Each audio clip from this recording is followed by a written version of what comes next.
Black Magic detailing products. We've got our fair share of toys in the garage, and we want them to not only...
Hello, Drift fans, and welcome to Orlando Speed World. Playing host to the second round of the Formula Drift Black Magic Pro Championship at Orlando Speed World. This is the Advanced Auto Parts Scorched, presented by Fast Orange. We already have one round in the books, and we have, including this one, 7 more to go.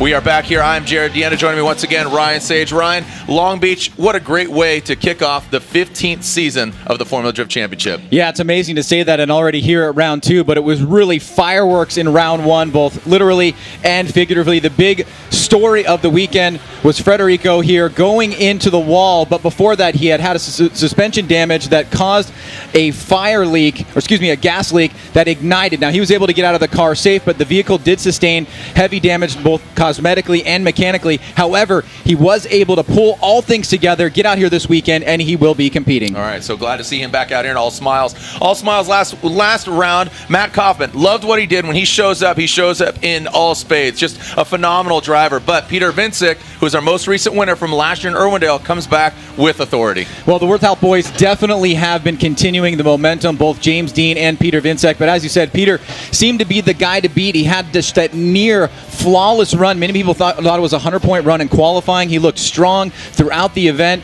with very little troubles. But the Worthhouse guys are trying to go back-to-back, taking on the world's best. So you saw Alec Honadale and James Dean get into it right there. You can see that's where James Dean broke apart. Kind of an interesting event there. But Frederick Osbo, second place overall last year. He comes back with a brand new car. He goes against Peter Vincic. Osbo showing you really why he wants to step up and get that overall championship. Well, Osbo for me really is reminiscent of just a pure athlete, somebody that peaks in competition at the right time. And he did just that. He gave the judges a little bit more every single run, found his way into the finals against a surging Forrest Wayne coming back after a year off, who had the style and the impact, but it was Frederick Osbo who would take the edge overall. It was just dotting the I's and crossing the T's for Frederick Osbo that got him, and he was all smiles. He got to the top of the box and showing you truly why he is one of the best drifters in the world, and he wants to get and regain that championship that he once held. So, well, we're talking about Long Beach. We are here at Orlando Speed World for second round. Today it's all about qualifying. So let's take a short break. When we come back, sit in this chair, will be Ryan Lontaine. Can I help you? Do you have a replacement for this oxygen sensor? Oh, yeah. Watch this. Hey, Rick, what do you think? Zirconium dioxide, 5-wire. Yeah, we got that. That's part number 24302. What aisle? Third. Shelf? Second. From the bottom. That's like a superpower. Like a strange and specific superpower. I heard that. Let me get that for you. Thank you, Rick. You're welcome. Quality parts. Helpful people. That's Napa know-how. All right, we're back here with Judge Ryan Lantain, also the third member of our commentary team for today, talking about qualifying. Ryan, let's get right into it. Tomorrow, the main competition. Today is qualifying, so what can the fans expect from the event format? So today we're looking at 2 laps. They're non-consecutive, so they're going to be running in order from bottom to top of the driver's list, and then they'll do their second lap afterwards. They're going to get a score for each run, and they're going to keep the higher of the 2 scores, and then those 32 drivers will move on to head-to-head competition. Ties are broken according to the lower qualifying score.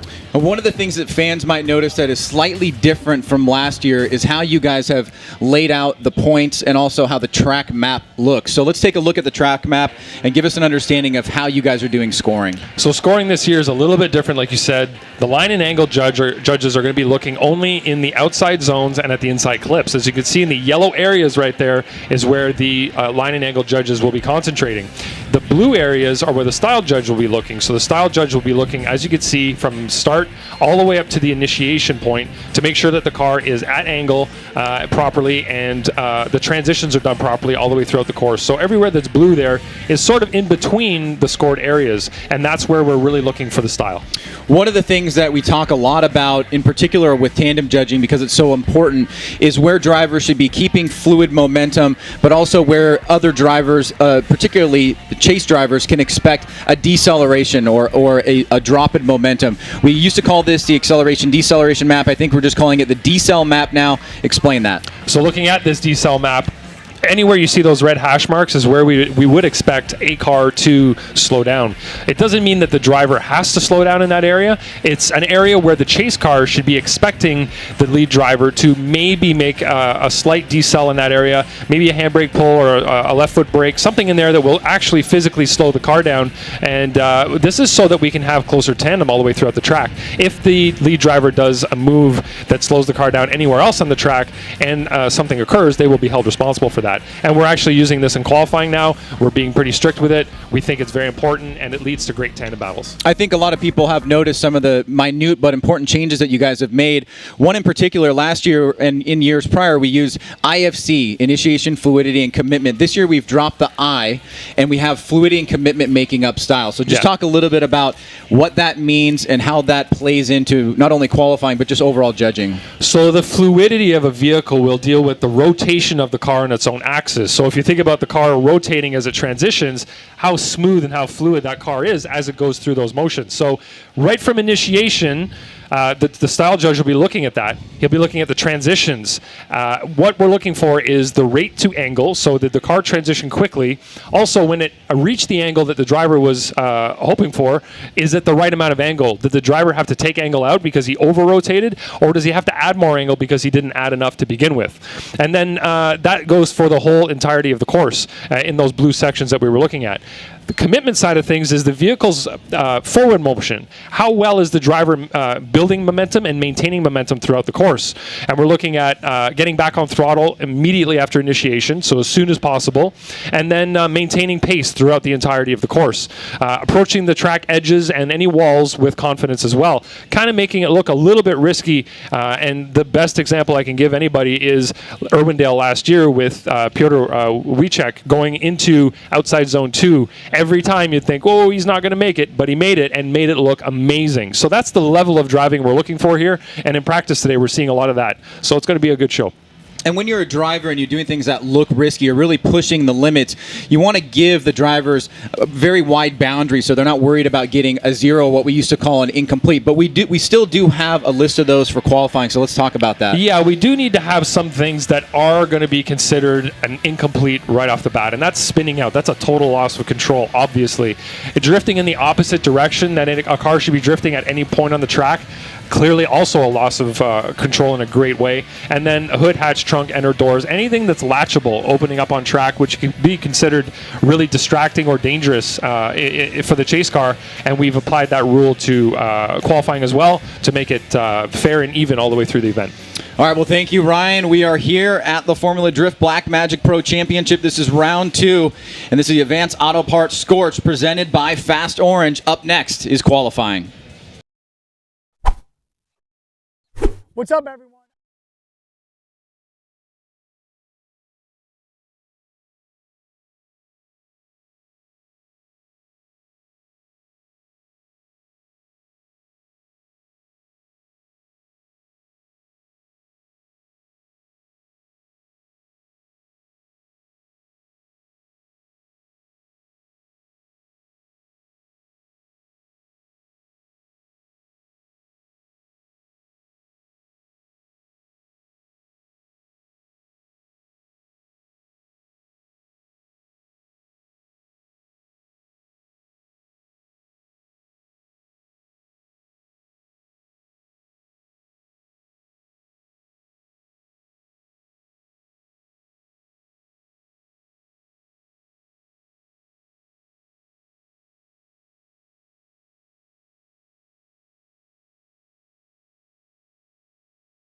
Hey, how y'all doing out there? Thanks for joining us. We are live here at Orlando Speed World doing a bit of track maintenance as the track workers are cleaning up some of the tire debris, as Ryan likes to say, little debris up there on the bank. So we're going to clear that out, and we'll be continuing with the action here. We've already seen a lot of practice from these drivers, a few of them getting to the wall. Most notably, I'd say Chelsea Denofa. He went to the wall early in our practice, but hopefully he'll get his car back together and up to snuff. Also, if you haven't downloaded the Formula Drift app, I definitely encourage you to do that because we have a bunch of giveaways, a bunch of really cool things going on, live scoring alerts and stats, exclusive FD content, as you can see, breaking news alerts, notifications, free live stream, ability to buy tickets for future events, the new FD Fan Rewards program, which I'm going to actually give you a code in a moment, exclusive games and contests, special video features. So right now, if you go to the app and plug in FDRD2, as in Formula Drift Round 2, you're going to receive 100 points, and that's going towards that FD Fan Rewards program. So FDRD2,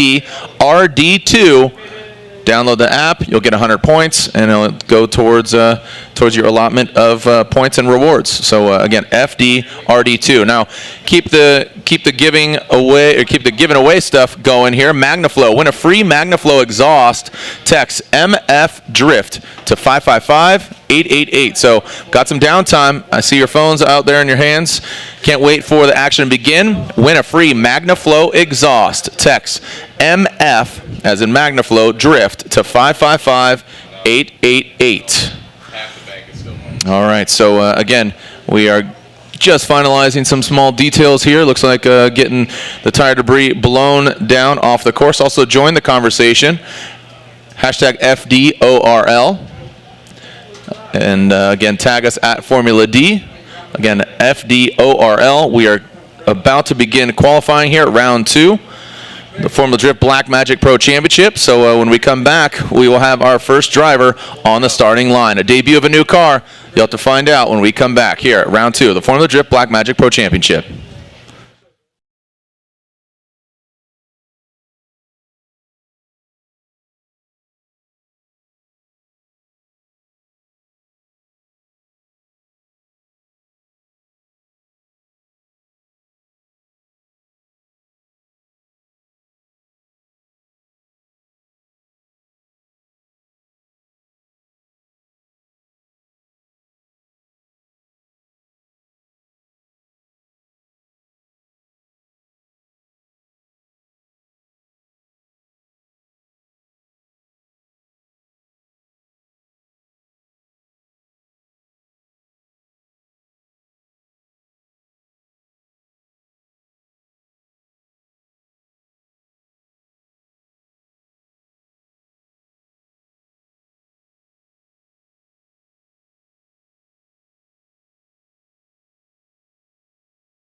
the Orlando Speed World track, and I teased you really quick there by saying that we had a debut of a new car, but unfortunately I understand he's having some issues. But Taylor Hull debuting a new car, his Cadillac ATS, unfortunately had some knocking, so we didn't see him at round 1. All right, so our first vehicle here for qualifying is another vehicle we didn't see at Long Beach. This is Dean Carney, and talking to him right before we started qualifying, or during the halftime break, and not the halftime break, but before qualifying, I was talking with him. Brand new car, new suspension setup. He's turbocharged versus supercharged, different everything. I mean, it might be a Viper, but quite a different setup than he's been running over the past few years. So the Oracle Lighting Dodge Viper on Achilles tires will have his way with this track. And we will be kicking off again. Formula Drift Orlando, hashtag FDORL. We are live as Dean Carney, one of the few Irishmen here in competition, initiates nice and high on the bank. Look at that, turning and burning. Dean Carney, well played up there on the Green Monster. Now into that crossover, you got the 2 front clips, and then massages it to that outside zone, filling all of it. Good fluidity and commitment. Talking about that style, Ryan, I should say the Ryans, right before we kicked everything off. Let's take a look at this again, but a great first run for Dean Carney. Yeah, you know, it's got to be disappointing to miss that first round, but this is a great way to start things off here. You can see the initiation, snaps right to it, stays nice and high on the bank. You can see those yellow chalk markers down there. That is the lowest point the judges would like to see you, but obviously Dean taking the high risk, going up on the bank, now through the crossover, here hitting that inside clip, now shooting towards that outer zone. Like you said, Jared, a lot of fluidity here, locks in on that line, smashes the throttle all the way around.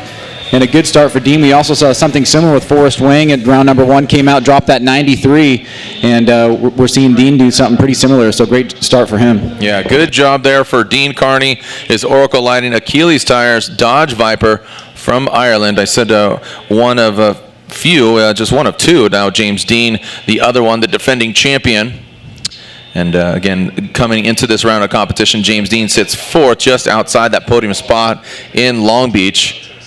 And we have our next driver, a Formula Drift rookie, Kazuya Toguchi, the Achilles tire up garage Top 1 oil GTR.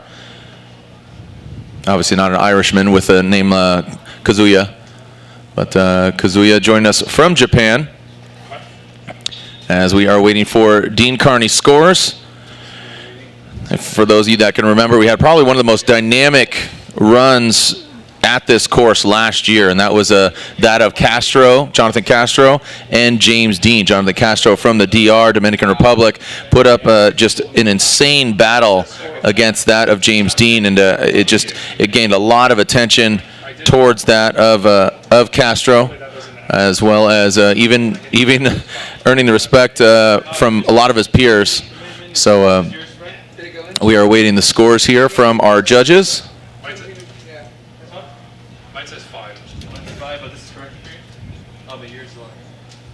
All right, so again, as Kazuya sits on the start line, ready to have his first maiden voyage ever on this Orlando Speed World track, I should say in qualifying. Did have practice laps, and if you weren't paying attention earlier when Lantaine and Sage were talking about it, the Formula Drift rules say that you can only have 12 practice laps prior to that of qualifying. So that's just minimizing the tire usage, as well as no competitive advantage as far as getting more track time. So there's actually only one driver, Dai Yoshihara, that actually got to 12 total practice laps, as Dean Carney again taking a look at this run here once again, finalizing the scores. And it looks like it will. We will be tabulating it here. And it's an 84 for Dean Carney, an 84 for Dean Carnage Carney.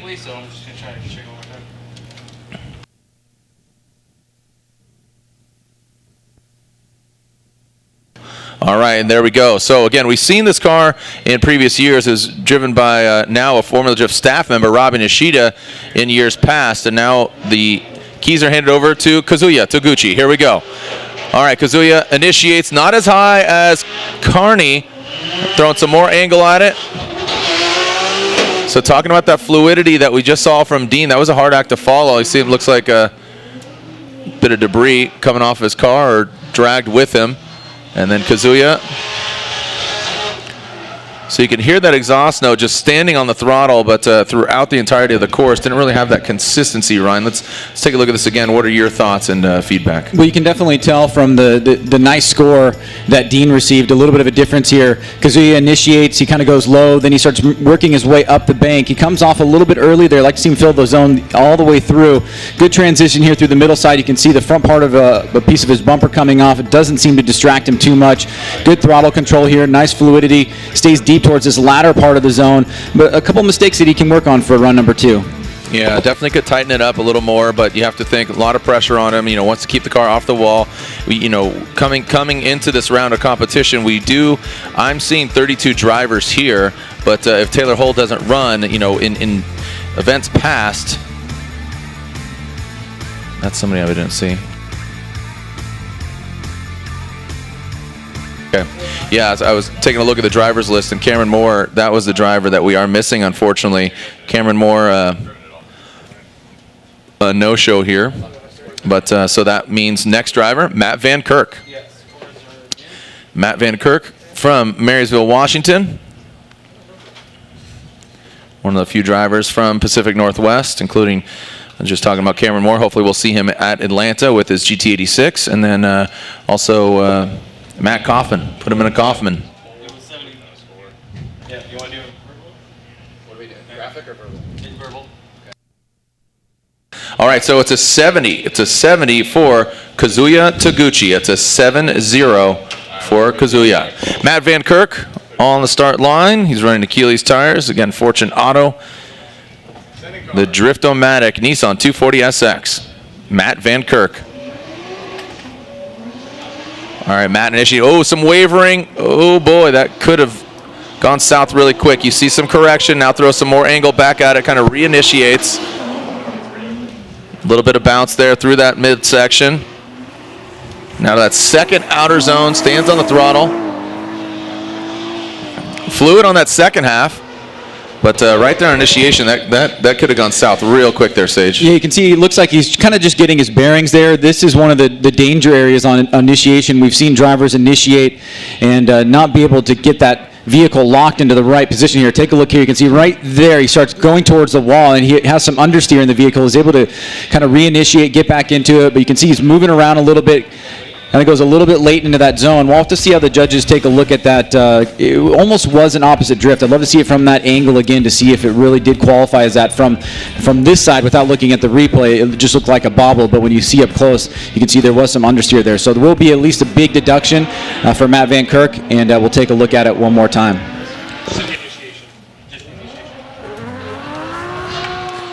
All right, so as we await for Matt Van Kirk's score, we are seeing Kevin Lawrence warm up his tires. Here we look at it again, Ryan.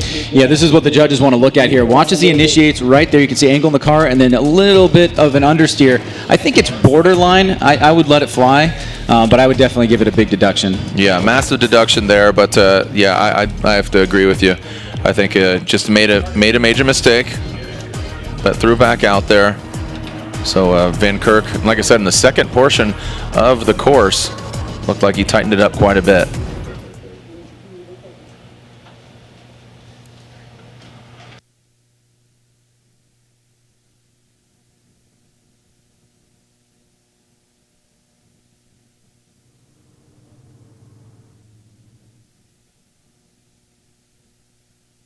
All right, awaiting the scores here. So I was just talking about Florida local, right from here in Orlando, and Njuku Racing, BC Racing S14. This is that of Kevin Lawrence, the S14.3. And no, he went through quite a few engines, and there we go. Matt Van Kirk with a 66. That's a 66 for Van Kirk. So 66 for Van Kirk on his first run. So I was talking about having 32 drivers. Right now, actually, it's 31 because we are minus Cameron Moore, not making the trip all the way out here. Hopefully we see him in Atlanta. But here's your local Orlando driver, Kevin Lawrence. K-Law, what do you got, buddy? was unable to have this vehicle prepared, popped a few engines before Long Beach, but drove his demo car in Long Beach, but now he's got this thing back together through that middle section. Wasn't as high as I'd like to see him on the bank. This is essentially his home track. He's probably had more turns and burns on this track than any other driver in the Formula Drift grid. Was very fluid, would like to see him initiate a little higher and maintain that height, but overall, just a tidy little run. Well, one of the things you see in his driving is the comfort. You know, on that initiation, he seems really comfort and kind of settled, knowing this track, knowing the vehicle. May have had some mistakes on the line and been able to make some adjustments, but you can certainly see what led him to the success that he had in Pro 2 last year. He comes tight on that inside clip as he reaches out to this second outer zone. You can see he draws a pretty good line here, keeps the throttle on, just one little adjustment there towards the end, but overall a good start there for Kevin Lawrence. All right, so the Njuku Racing S14.3 waits for his score, and again, just a lot of bad luck for him going into Long Beach. Had to drive his backup R32 Skyline as he suffered mechanical failure, popped 2 engines getting prepared for Long Beach. All right, and I am hearing that Kevin Lawrence's score should be accounted for, tabulated, and completed. Next up will be Jeff Jones. Kevin Lawrence, K-Law with a 77 for the Njuku Racing vehicle. Your local Orlando driver, Kevin Lawrence. Jeff Jones with a 370Z. He's been campaigning a S14 for quite some time. Took that supercharged LS out of his S chassis. Now put it under the hood of this 370Z.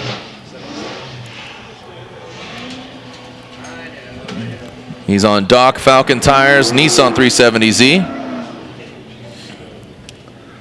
As Jones pulls to the line. Let's see what you got here, Jeff Jones. Again, we are live here at Orlando Speed World for the Advanced Auto Parts. We deem this scorched, the weather and the track. Here we go, Jeff Jones. Faint flick. Nice job by Jones, sticks it to the wall. Ripping speed, those gold wheels shining in the sun.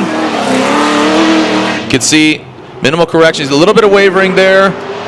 Coming to that second outer zone, dials it in, rides the lightning. And there's Jeff Jones, full pull. Well done by Mr. Jones.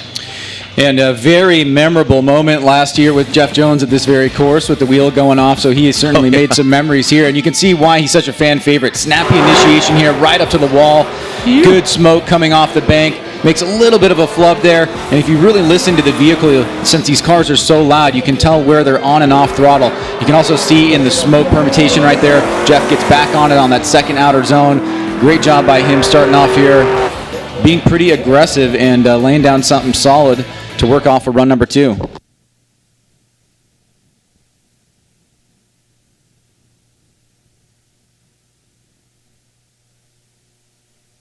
All right, as the smoke permutation clears out, Jeff Jones await his score.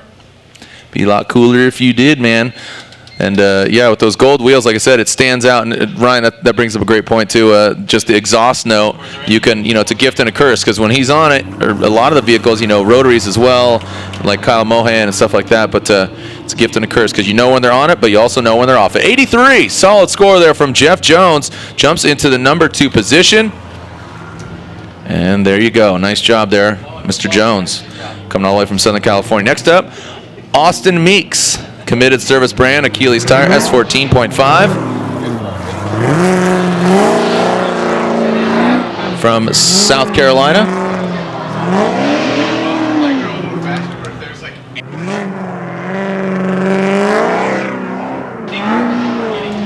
All right, Austin Meeks in that Gallup picked up that new sponsor.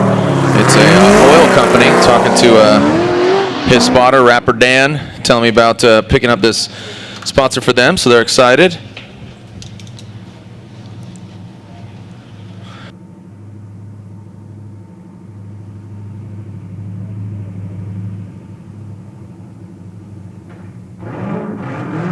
Here we go, Austin Meeks. Austin Meeks in this Gallup committed service brand Achilles radial. Throws it in, nice job. Whoa, Meeks. Did he tap there? Did he have to back off? Look at it, going for the gusto. Taps the wall once again, sticks it there. Oh, a lot of big correction. Yeah, and that's looks like got a little sketchy. That might be, that seemed like a big correction, like losing drift. I don't want to speak on the judge's behalf, but that very well might be a incomplete run. Let's take a look at this again, Ryan. Did he tap and that's why he corrected? Well, you can see he was definitely starting off really aggressive here, and we've seen some great driving from Austin. Let's take a look here. He initiates. He may have tapped the wall there. He does kind of tap it here and goes off course just a little bit, but here through the center section, he kind of gives up, and I think that's going to be enough. That was a pretty good distance of driving straight there. I'll have to get the head nod from the judges. It does look like that is going to be an unfortunate incomplete for him, so he will have to reserve his next opportunity for run number 2. See if we can get that smoke permutation going. And the tire debris. The tire particulate, that's the other word you like. And there it is, it's official. Austin Meeks, unfortunately, that will be a 0 or an incomplete on his first run, so he'll have to defect to his second run in order to see him in head-to-head battles. One of the lone rotary in competition, the last starfighter here, Kyle Mohan, American Ethanol, Mazda Tricks MX-5. Kyle the Menace Mohan. Kyle Mohan on Nexen tires.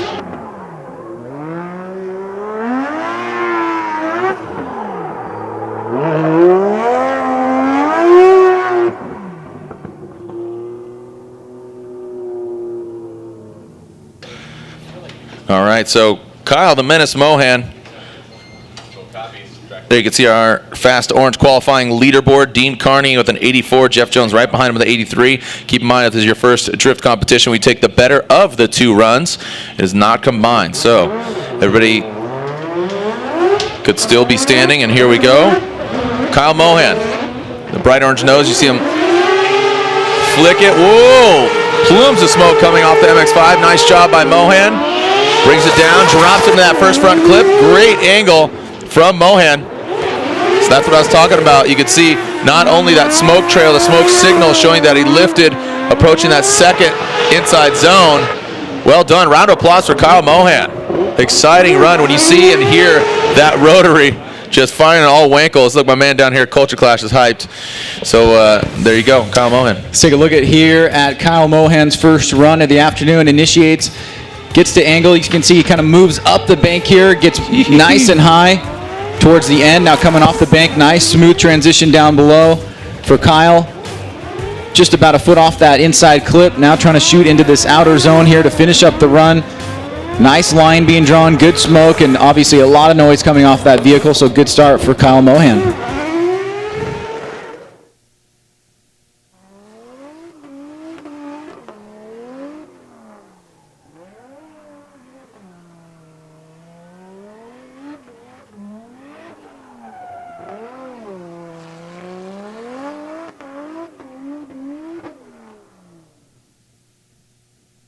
All right, so Kyle Mohan awaits his score as Farouk.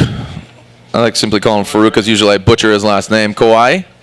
And scores are in for Mohan. That's an 80, an 8-0 for Kyle the Menace Mohan from Long Beach, California. Again, Kyle Mohan Racing, American Ethanol, Mazda Tricks, Nexen Tires MX-5. Now, Farouk in the Reckless Racing BMW E92, originally from Poland, now living in Northern California.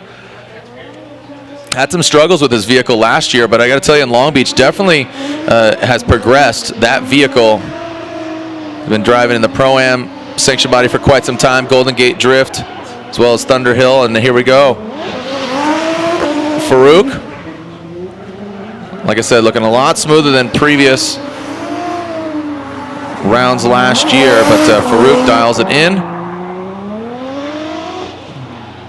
All right, not too shabby, just kind of a nothing super monumental, but kept it between the lines. Let's take a look at this again, Ryan. Your thoughts? Well, Jared, you can see how important the initiation is and then locking into that line on the bank. If you don't do that, you risk kind of doing something like this here, coming down off the bank, getting below that yellow line, and allowing for the judge to really take away some points on that line area. Now, coming through the center here, you can see he's kind of making a little bit of adjustments. He's going to get a score, and he's going to be into tomorrow's competition no matter what, and he'll have one more to back this one up but certainly a few things that he could work on there for that next run, but overall a good start. And yeah, that first outer zone is so massive. They've broken it up into 2 zones. You know, the first outer zone A, OZ1A, OZ1B, essentially, because it is just so big. And like you said, Ryan, dropping down below that line, essentially a deduction. Yeah, and for fans that didn't see the opening, we have line and angle that are contained into certain areas, and then other areas where the style is actually being judged. So there's no double dinging that's going on in terms of angle and style and line. All right, so 73, a 73 for Farouk.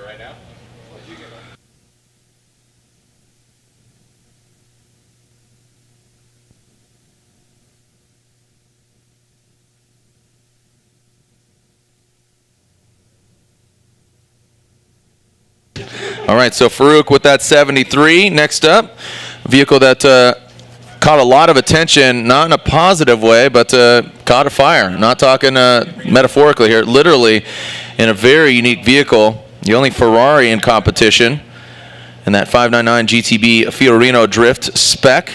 Tell them they're going to have to call their 5 if they want to make that run. And again, Federico is next up, but we are hearing there might be a delay here. Ready to see and create Formula Drift content? Embrace the heat. Start the conversation. Join the community. And how would you do that? Go to formuladcom. Formuladcom. Go to the website. Join the community. Again, embrace the heat. Start the conversation. Join us at formuladcom and click community. So again, that bright yellow Ferrari, no show right now. A little bit of a delay. He's taking. And looks like they are on their way up.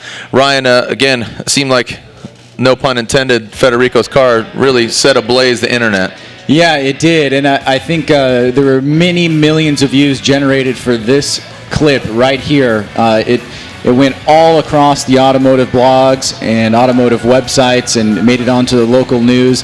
Certainly very spectacular. And it was one of those things that was really fascinating to see just how well the team adapted to that vehicle's damage afterwards, literally up until the last minute trying to find a ride here, but it shows a lot of grit and determination for the team to go back, take a look at the damage, see what they needed to get fixed. And Federico has said in a number of interviews that he knows the car so well that when he broke it down, he was familiar with every single bolt, every single nook and cranny, that he knew what he needed to do to get it done. And it's no small feat, let alone the expense to be able to take that vehicle from where it was and now out on course here today.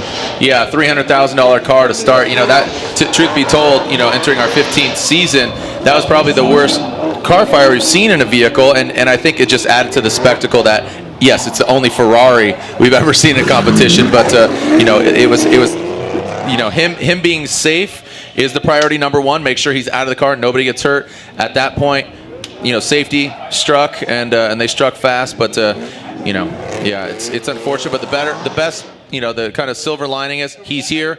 Him and his team worked feverishly to get the car back, and he's back and ready to do battle with a smile on his face. He definitely asked for a lot of help from some of his fellow drivers and competitors. I saw Russell Walker, who was a former Formula Drift competitor. Josh Robinson, he's part of his team now. He's that 7-foot-tall Australian dude that drives the Ute. He's going to be campaigning a Pro 2 vehicle this year. So, yeah. So it's cool that Federico called upon the help of some of his peers. But here we go. Federico Sharifo in that 599 GTB on Nitto tires. Initiates into the bank. Some wavering. You can see now throwing some more angle at it.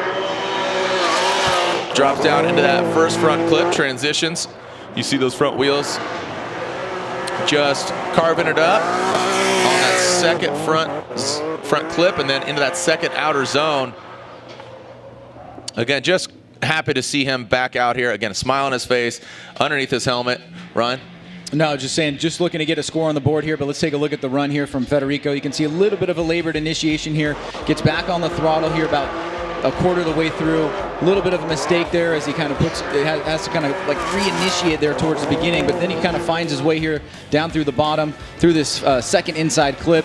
Better job here on this second outer zone. Good throttle control, keeps the angle in line here, draws a nice fluid line through the end, but a couple mistakes there at the beginning can work on, but very impressive nonetheless in that vehicle. Federico Suave. All right, so Federico puts down a run. Scores are being tabulated. I am seeing some numbers being thrown around. So we will be seeing him in head-to-head competition. Next up, Inca Madness Racing from Lima, Peru. The black and red looking menacing on his vehicle. All right, scores are in for Federico Sharifo. 61, a 61 for Federico. Perfect. That was the best one, guys.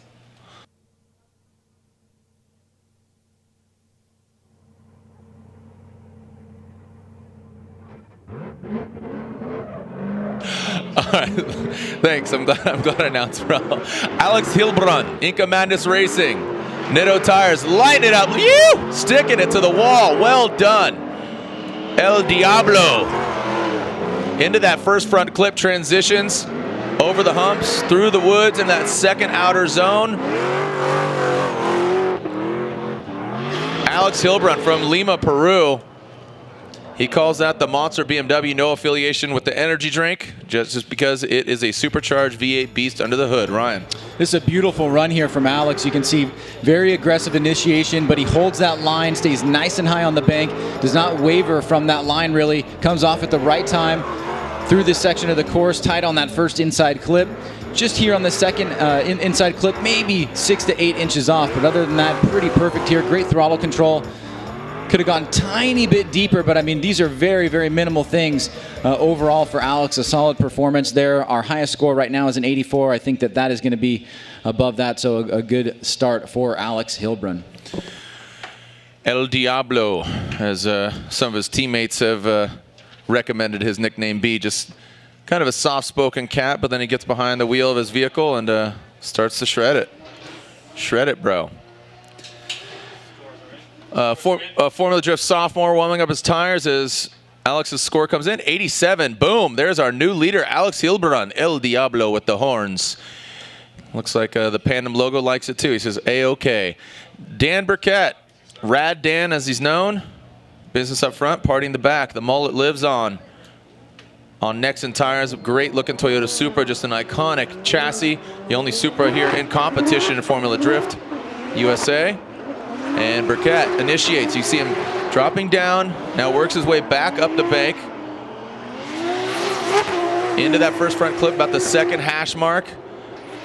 Like the transition there in that second outer zone. Looked very comfortable and confident, but now lacking some angle and not getting all the way to the outside zone on that outside zone 2. Love to go back and take a look at the initiation here. It looks like something went a little bit amiss. Maybe even tapped the wall, but it was hard to tell from this angle. Right there, he just kind of glides on to the wall, and then you can see his line kind of shoots him down. He has to work his way back up to the middle and then a little bit higher. Now coming off the bank, you can see good transition here. Pretty decent job on that second inside clip. But then, as you said, Jared, he didn't reach all the way out to the second outer zone. Really didn't fill all the way through. The judges would like to see get out to that seam where the bank hits the center part of the track. Try not to go up on it, but right there, you don't like the seam? No, I'm with it. You're looking for that word. Yeah, right where the bank meets the flat. The seam, I'm with it. In the crease, in the curve. We can go crease if you want. When the wave breaks here, don't be there. Where they attach? Yeah. Dan Burkett with an 80. An 80 for Dan, Radical Daniel with an 80. Remember, we debuted our new halftime show at round 1. They'll be back again. Paco, Sam, and Corey for the halftime show, Form Drift halftime show, hosted by the fellows from Maximum Driftcast. Brought to you by AEM Intakes. Also, Robbie Nishida, who is a part of our staff, he's doing some really cool content created in conjunction with JE Piston, so some insight and some video content there. Also, Lorette Nickel will be joining us for tomorrow in the pits, our girl on the grid. And this is Jonathan Castro. If you can remember last year, he probably had the run of his, let's call it his life, but right now, no, he is stalled. He's having some major issues here. The blue, white, and red vehicle flying the colors of his native country, Dominican Republic, Jadot Metaldom, Toyota GT86, operated by Papadakis Racing. That will be an incomplete run, unfortunately, for the gentleman. So we'll see if he can go from a 0 to a hero on his second run.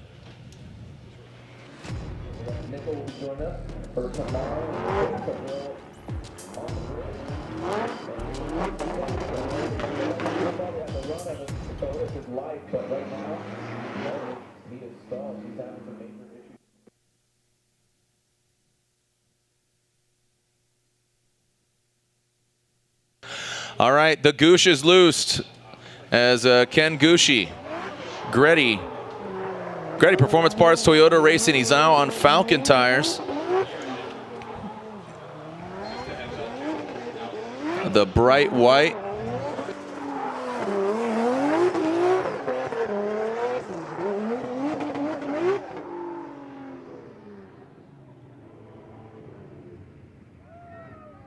All right, here we go, the goosh. Getting some air in there. Ken Gushi, you can see Alex Hilbrun leads with an 87, Carney 84, Jones 83, and then a couple 80s with Mohan and Burkett. All right, we're seeing thumbs up. Send him. Goosh, what do you got? There we go. Goosh throws it in, the Boost Brigade. Nice, well done, consistent. You can hear that exhaust note coming all the way through. 2J under the hood. Riding that, the crease, the seam, the lightning, whatever you want to call it. Gushi right there on it. Sticks it to it. Let's take a look at this again here, Ryan. Well, 87 is the highest score of the afternoon so far. This is a really solid run here by Ken Gushi. You can see initiates very aggressively, gets right to angle. That rate to angle was very solid. Stays nice and high up on the bank. Leaves at the right time, comes down, hits that first inside clip. Good fluid transition across the center, maybe just about 6 to 8 inches off that second inside clip, but then really pushes out wide at the beginning of that zone and fills it pretty much all the way through. So solid job by Ken Gushi there. Run number 1 in the books. Waiting for the results for Gushi, the Gretty Performance Parts, Toyota Racing Toyota GT86. You can hear the growl of the Corvette. That is the Stratton Chevrolet Corvette. Lingenfelter Performance from Wyo Big O, H-I-O, Ohio.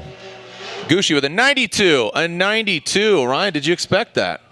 Seemed like you were kind of talking that way. I didn't see the score, if that's what you're asking. No, I know. No, I know you didn't, but you acknowledged that was a good run. Yeah, I thought the initiation was on point. His line was nice and solid. He left some room for run number 2.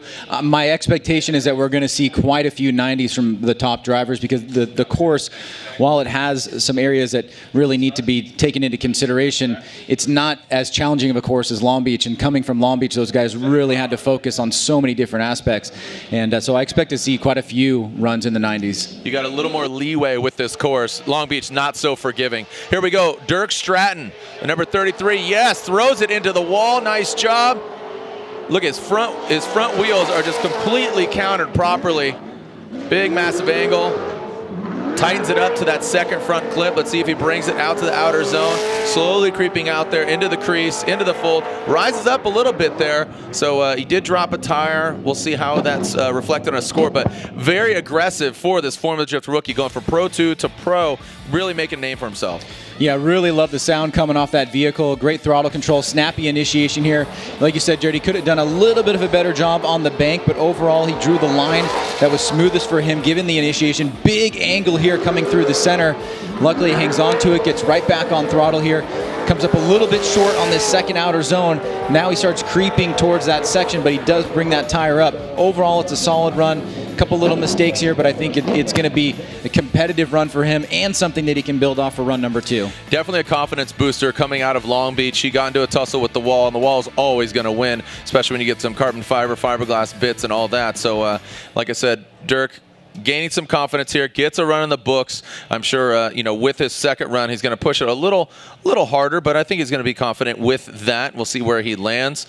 But the scores are in and awaiting his run number 1. 85, and 85 for Dirk Stratton puts him into the number 3 position. But again, Ryan, as you said, keep in mind, we are now into the top 16 drivers. You know, the All-American battle.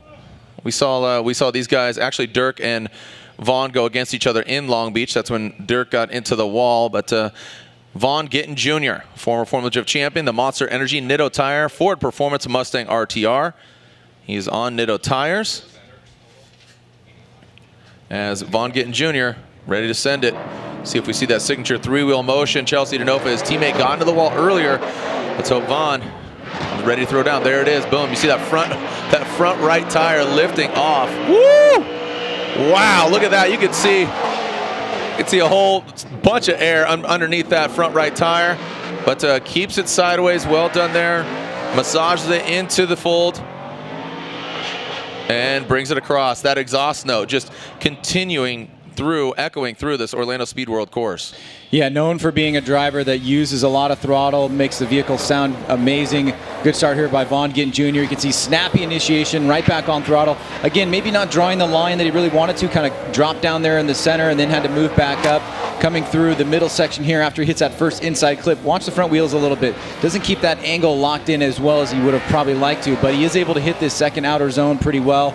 Stays consistently in that rut, if you will, and then through the finish line. How many names we got rut, we got crease, we got the fold, we got the seam. The seam, yeah. We'll get a few more. Yeah, we'll get a few more in there. So Vaughn Gittin Jr., you gotta think with that, you know, the signature 3-wheel motion, lifting that, the contact patch, you know, is now just, you're focusing your direction on that one tire. So you really got to be poised and dialed in order to harness all that power, because you can see just lighten them up.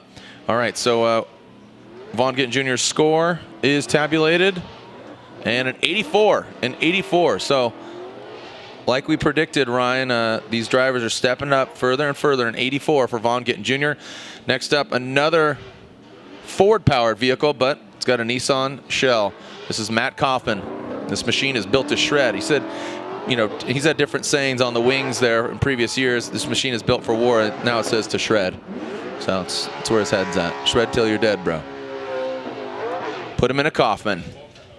Yeah, look at that. Menacing, man. Look at that. 420 was just a little bit ago there, Matt. Just take it down a notch. Look at that. Chance clearing out the smoke. Thumbs up. Ready to send it, bro. 959, Matt Kaufman.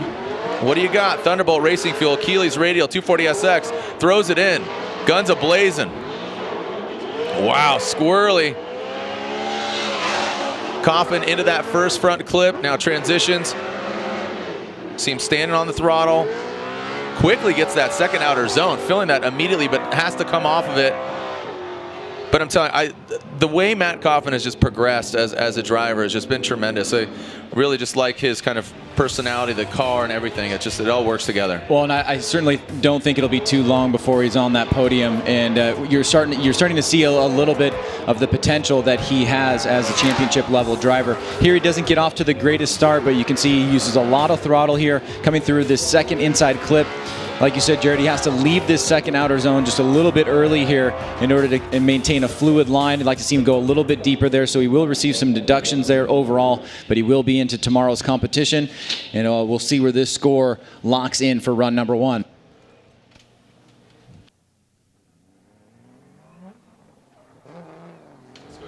All right, what do we got for Matt Kaufman?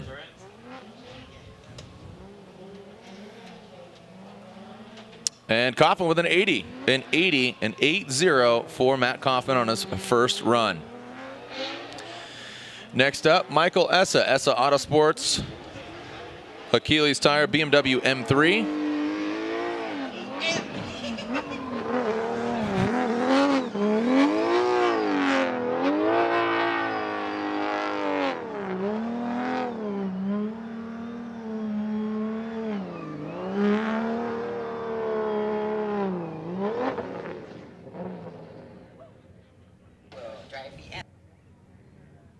All right, Michael Essa, former Formula Drift champion, pulls to the line. Redline oil synthetics flowing through the veins of his Essa Autosport M3. I have a feeling this track is going to suit Essa really well. I think if I can recall previous years of him running here, it's, look at that, just right there, puts the car where it needs to be. Nothing crazy, like just aggressive, but very smooth. Smooth operator like Sade. Now into the crease he goes.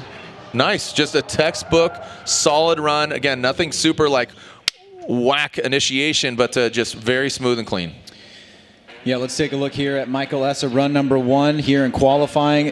Down through the chicane, initiates, gets to angle here, starts moving his way up the bank. Good smoke line, good fluidity here from Essa overall. Down off the bank now, coming through the center section, hopping through. Few drivers still missing that second inside clip.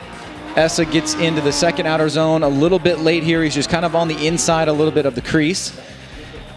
And then he's throttling through. But it will be a nice score overall for Michael Essa. Definitely some room for improvement there, as we've seen from a few drivers. Nobody fully connecting into that 95 plus yet, but we're still making our way through the lineup here. Yeah, nobody challenging Ken Gucci with that 92.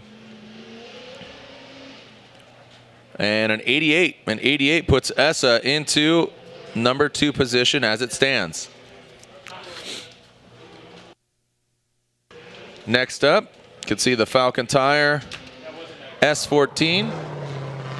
0.5, got the S15 headlights. That is Odi Bakshis.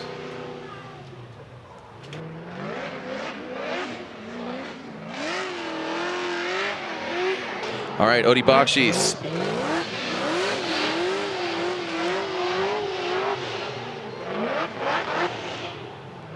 That's right. Yeah, thank you for reminding me. Just getting a memory. He had Odi got into a tussle last year, took him out of competition, and that set him back in his road to the championship. So Odi, not really enjoying this Orlando Speed World track, but redemption.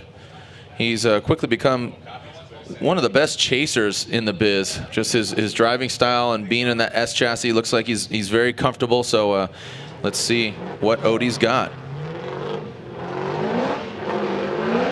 And here we go. And there is Odi Bakshis. Look at that, high on the bank. The white drifts wheels really standing out, showing you that minimal corrections.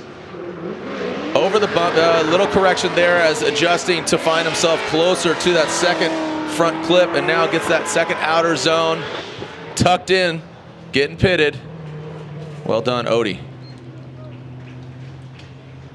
Let's take a look at the run here from Odi once again. This initiation really shows you the confidence in his driving skills. Right here, he snaps it, and then boom, right back on the throttle, locks in this line. Huge smoke line here coming off the vehicle. Good throttle control down coming off the bank. This is where the drivers usually lift for a second here. Now they get back on the throttle. There's a little flub there from Odi. You can see lacking a little bit in that fluidity.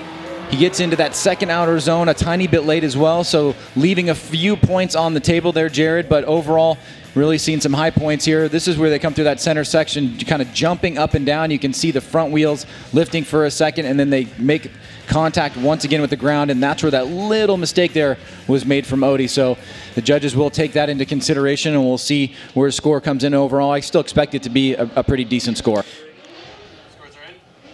All right, scores are in.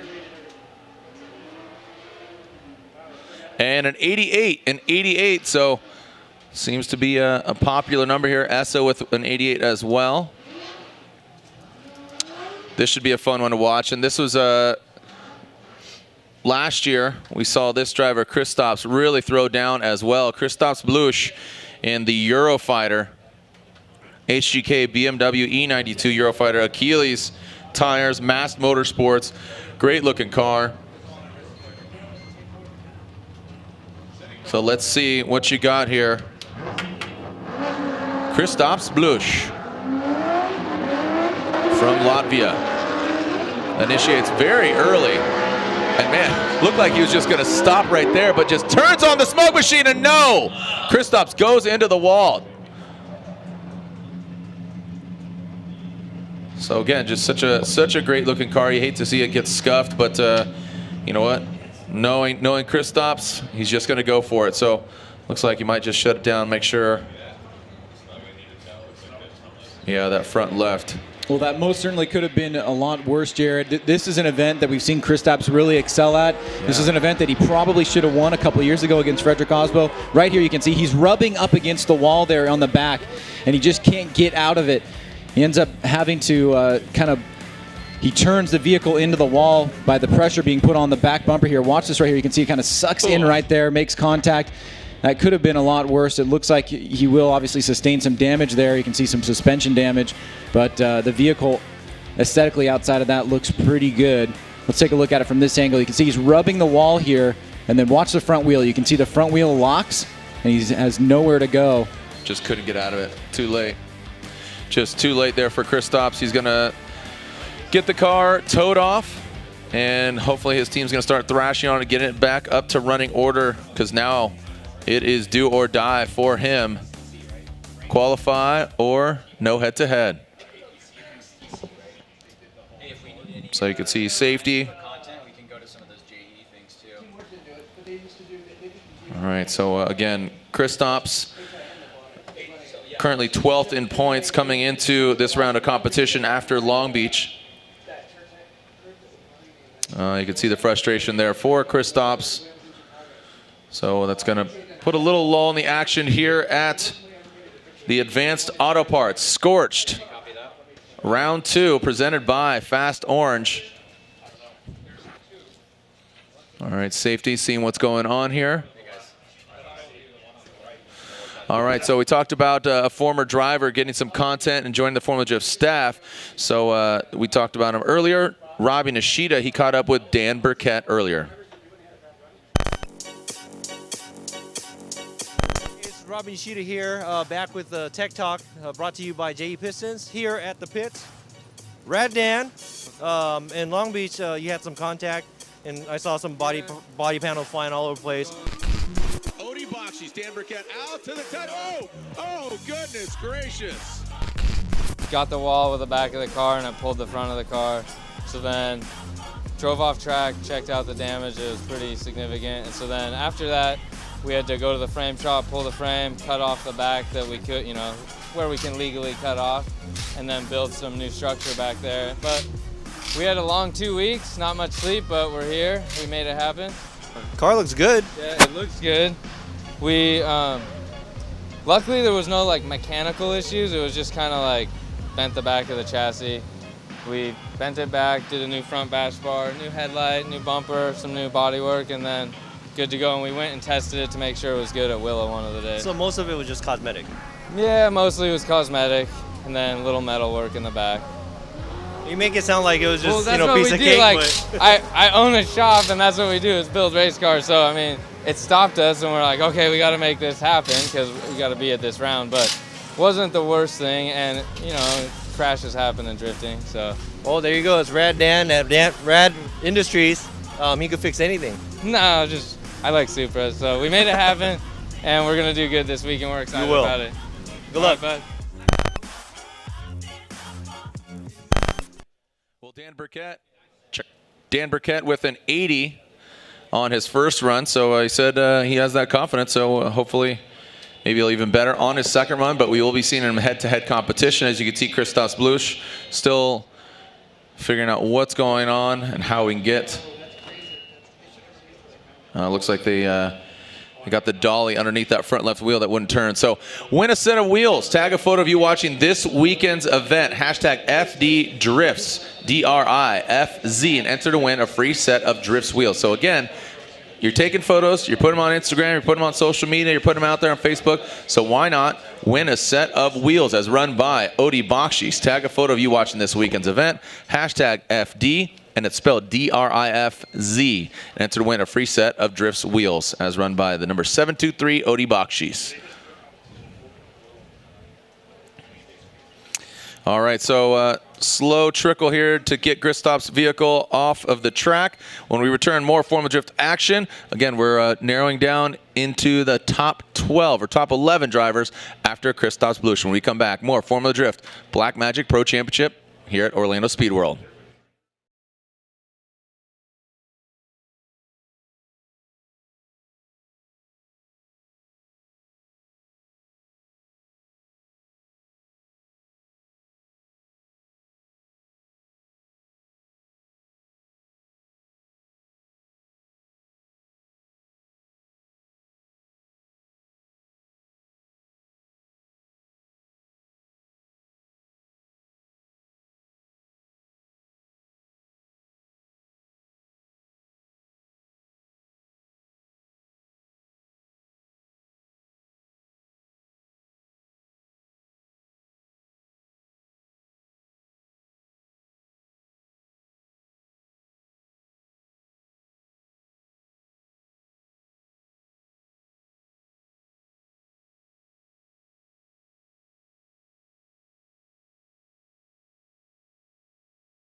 All right, Chelsea Denofa on the start line. Fortunately for him and his team, they thrashed to get it back up and running order. In practice earlier, he got into the wall. I was just watching actually Insta story and seeing how his center line wheel took a hit but still held air, and he is ready to go back at it against this track. Chelsea Denofa, BC Racing, Nitto Tire, Ford Performance Mustang, RTR. Chelsea Denofa initiates that front right wheel, locking up. Maybe a little timid of that wall. One-time resident here in Florida, he knows his way around this track, but in a very different vehicle than he's driven in previous years. Look at that front left wheel just locking up, not rotating at all, showing you that the three-wheel motion is alive in that vehicle as well. As Denofa will get a score. Where he lands, we're about to find out. Well, given the way that the vehicle looked aesthetically, getting back out on our track and driving the way that he did here, even though it won't be the highest score of the day, is nothing short of a miracle. So great job by Denofa and his team. Put that car back together. You can see struggles a little bit on the bank there. Comes off. You can see big angle here coming through this center section. Now reaching out towards his first inside clip. Connects that first inside clip in the second outer zone pretty well, but doesn't get completely out there till about the middle section of the course. Overall, solid run from Chelsea. And he will have a score in the books for the first run of qualifying. Remember, we do have a dedicated autograph session during, or after qualifying, excuse me. Will be a dedicated autograph session for those that are here in the building. Scores are in for Denofa. 87. It's an 87 for Chelsea Denofa, who came in 11th in points coming into this round. So Denofa with an 87 on his first run. So yeah, again, the come out autograph signing 4 o'clock. It's 4 to 5 o'clock, and then tomorrow gates open at 9 o'clock. Top 32 competition begins at 11 o'clock. We have a halftime break, and then top 16 opening ceremonies begin at 3. You can find all the info on FormulaD.com, as well as many different social media platforms. Daijiro Yoshihara, turn 14, distribution, Falcon Tire, Subaru, BRZ.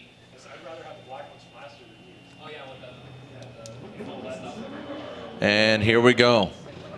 Dai Yoshihara threads the needle through that start chicane. The cones not a priority here when it is qualifying. Nice job by Dai Yoshihara.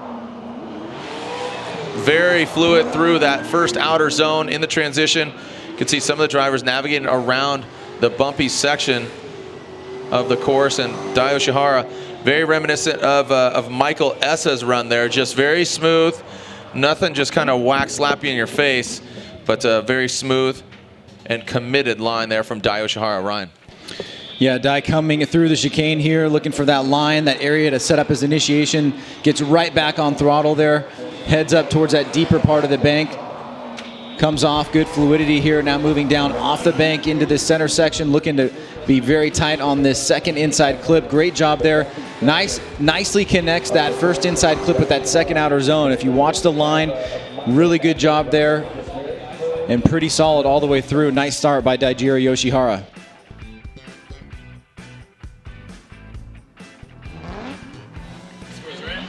All right, the Subaru BRZ awaits his score. Dai Yoshihara, a Formula Drift veteran, with a 92 for Daijiro Yoshihara. That jumps him up to that #1 spot. So, Dai Yoshihara looking strong. Now, another car that was debuted this year, Matt Field, running the teal and blue, the Falcon Tire livery with that high-vis yellow. A lot of the drivers running the little high-vis action. Matt Field, the beast from the Bay, in his Wish Falcon Tire, Borla exhaust, Chevrolet Corvette, or Chevy, just Corvette. All right, so here we go on Falcon Tires. Here comes the vet of Matt Field. Matt Field initiates, taps the wall, gets into it. Yes, sir. Showing up in grand fashion. Slams down to that flat section. About the second hash mark on that second front clip. Now dials it in. Well done by the beast from the Bay, Matt Field. Well, Matt Field did acknowledge that he was still a little bit tight with the vehicle in Long Beach. Still wish he could get some more testing in, trying to get that car to drive as well as his S chassis did. But look at this, initiates, taps the bank, stays in it. Great job here, big throttle through that center section, moves across here. Nice job on that second inside clip, and again, connecting that second inside clip with the outer zone. Could have been a tiny bit deeper there, but overall, a solid performance from Matt Field. Yeah, the Vortex supercharged vet looking really good out there. Again, one of two vets, Dirk Stratton and now Matt Field campaigning the vet. Scores are in for Matt Field, who came in 9th, so currently 9th in standings at 92. So again, unofficially number 1. It's going to come down to their second score, where they land on their second run. So Matt Field backs up Dai Yoshihara's 92 with a 92. Alec Honadell, the fast orange S14, changing the livery from the previous round of competition. The fast orange S14.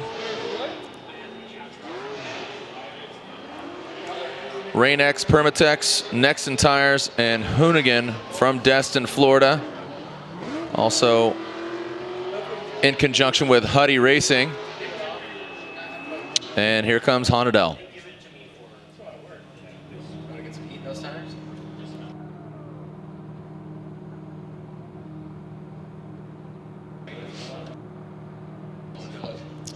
Warming him up.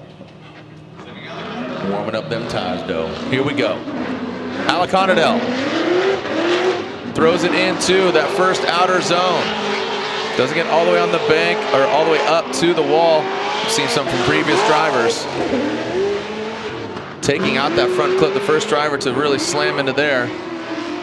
Now, into that second outer zone. And there is the first full pull for Alec Honadell.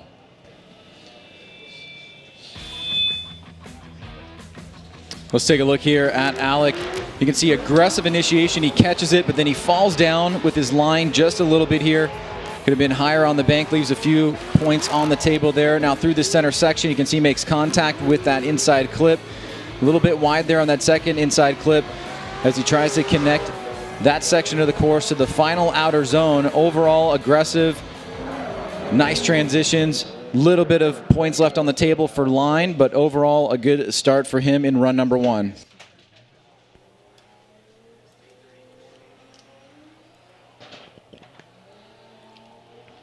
All right, Alec awaits his score.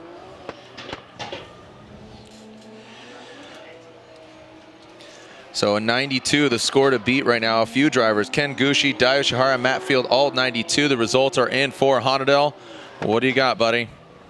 And an 89 for Honadell. As we move on to our currently 7th placed driver, Ryan Turk. Ryan Turk in his gum out black Magic Nexon tire, Toyota Racing Toyota 86. All right, the 2JZ under the hood of the 411, Ryan Turk.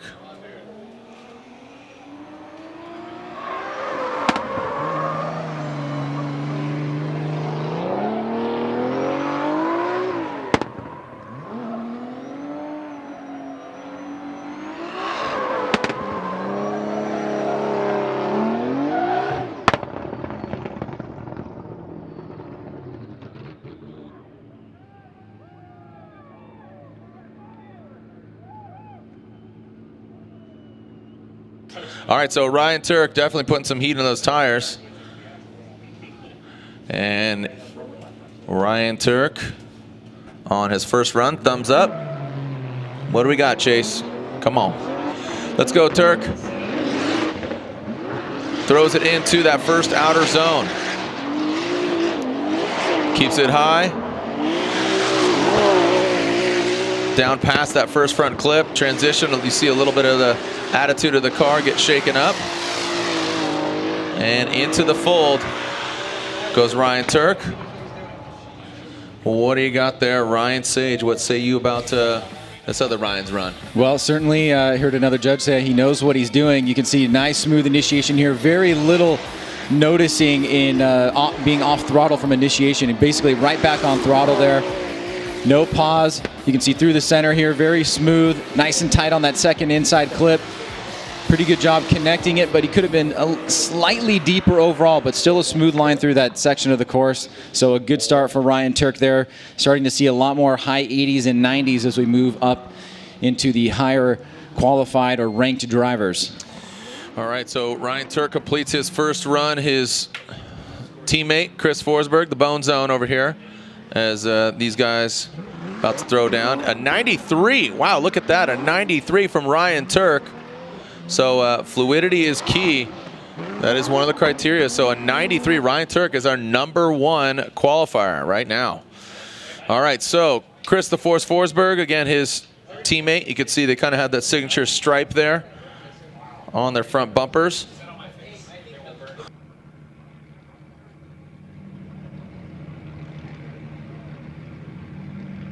All right, so there's the leaderboard, the Fast Orange qualifying leaderboard. Turk, Yoshihara, Field, Gucci, Hanadel. Look at that, 90s in the top 4. Here we go, Chris Forsberg, what do you got? Chris Forsberg throws it in. Is now VQ setup. Sticks it to the wall. Hear him rapping through past that first front clip. Transitions very fluidly. See him just the bumper get a little shook. Wow, really into the fold. Wow, just putting the tire right on that yellow line in the crease, Ryan. Well, Chris Forsberg, the only 3-time champion in the history of the series here, coming out for his first run in qualifying. You can see nice snappy initiation, back to throttle here, comes off that line just a little bit, then makes his way up the bank. A lot of smoke coming off the vehicle now, transitions down to that first inside clip, good movement across the center, nice and tight on that second inside clip, just rubbing it as he connects that second outer zone. And just really nice line being drawn all the way through the finish line there. So maybe a few points left on the table from initiation to the first part of the bank, but overall a strong performance there for Chris Forsberg. Does that take out Ryan Turk, our current leader, with a 93? Saw in the previous run, just the ante being up with each round. Really looking forward to the head-to-head battles tomorrow.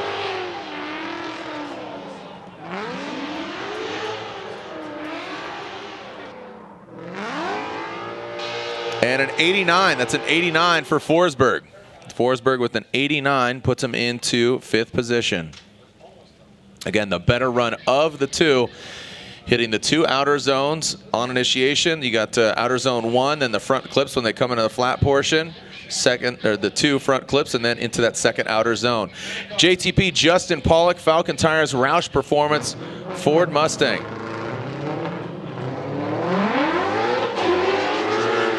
All right, so here we go. Pollock initiating. Slips it into that first outer zone. Big angle there from Pollock.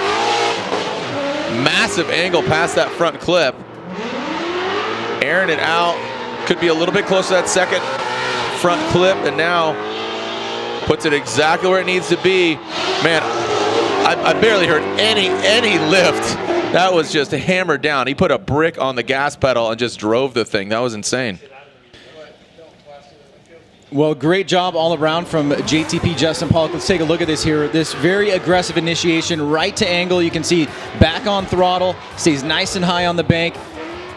Great counter lock there coming down off the bank. Smooth transition here, huge throttle. Lifts for just a second, then back on here on that second inside clip rather. Now to that second outer zone, connects it.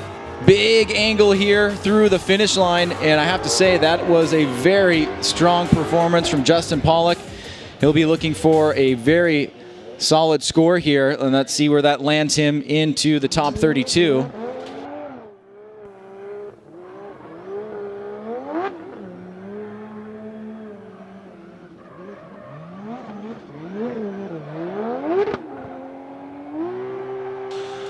And the score to beat a 93, our current leader Ryan Turk. Is that enough? And the scores are in. We are now going to be into 96. Wow, 96. There is our new leader, JTP Justin Pollock. with the 96, a near perfect run. You can see 2 points missing in line and 2 points missing in style, but 19-19, perfect angle. Got that 30 out of 30, so a great execution there by JTP. All right, so what do we got here? This is our defending champion, James Dean, the Machine. The Wordhouse Drift Team, Falcon Tires, S15, coming us from Ireland, initiates, throws it on. Wow, blending in, looking like Predator right now. Just sticks it to the wall, right on that first front clip. Can he navigate? Yes, he can. Right onto the second outer zone, and that back tire, just like a magnet on that second outer zone. Textbook. Ryan, here's where, yeah, there was a slight, yeah, Ryan, what? My only disappointment was you weren't more hyped at the beginning, because kind of what was expected it. wrong with that run? There's almost nothing wrong with that run. It initiates right on the wall, stays there, full throttle all the way through, comes off the bank at the perfect time. Smooth transition here, hits that first inside clip. Where's the mistakes? There's no mistakes here. Perfect on that second inside clip. Locks into this line here. I'm not trying to set this up, but I mean, the judges have given themselves 4 points to make a difference between JTP. Let's watch it again. And James Dean. But Burley I mean, tops the wall. Stays in it. No real mistakes here up on the bank. I mean, maybe you could give him a little bit of a mistake for hitting the wall, but it didn't really affect his line. Wow, great job here. James Dean setting the bar. There was some talk after Long Beach that Peter Vincek should have gotten that 100-point run by some people, and we haven't seen that, but I feel like that is going to happen this year at some point. Right back on throttle by James Dean as we take a closer look from above the initiation point there. So the judges have their hands, their work cut out for him. He did, like you said, he did have contact with the wall. I think that took away a little bit from his angle on initiation, but he did get right back into it. It didn't affect the attitude of the car or affect the overall outcome of that line, because that could throw a lot of drivers off. And to answer your question of why I wasn't as hyped, because I kind of expect this from James Dean. You know, you're just from what he's been doing from last year, even to Long Beach and now here, it's kind of expected. So the judges' scores are being tabulated and they are in. Do we have a new leader? A 96. So no, not a perfect run, but still a 96. That ties JTP, Justin Pollock, for the #1 spot. But you could see style, he's missing a point there and 2 on angle. So that very well could have been Ryan Lantain. What judge are you this event? Your line. So he gave him a near perfect. So off a little bit. What was that 1 point? Inside 2. Okay. Yep, he was about that second hash mark. So a near perfect run. His vehicle's almost identical, but different numbers, different countries of origin, but same engine setups. Here we go. Peter Vincek, who got on the box, got 3rd place in Long Beach. Can he get on the podium again here this weekend? Peter Vincek, again, just looks great out there. Big angle, fluid. Listen to the exhaust note. Just winding it up, stitching the seam there, and the Polish driver brings it on home. Yeah, I think between the two Wordhouse guys, James had a little bit more of an impressive bank initiation, but Peter was there the rest of the way. Nice snappy transition into initiation, still high on the bank. You can see James got right to the bank, right out of the gate. Peter threw that first inside clip over the whoops. Great angle here, linking that second inside clip to that second outer zone. I mean, the second part of the course is pretty much perfect. Big angle there towards the end. So this will certainly be in the 90s for sure, just where it will land.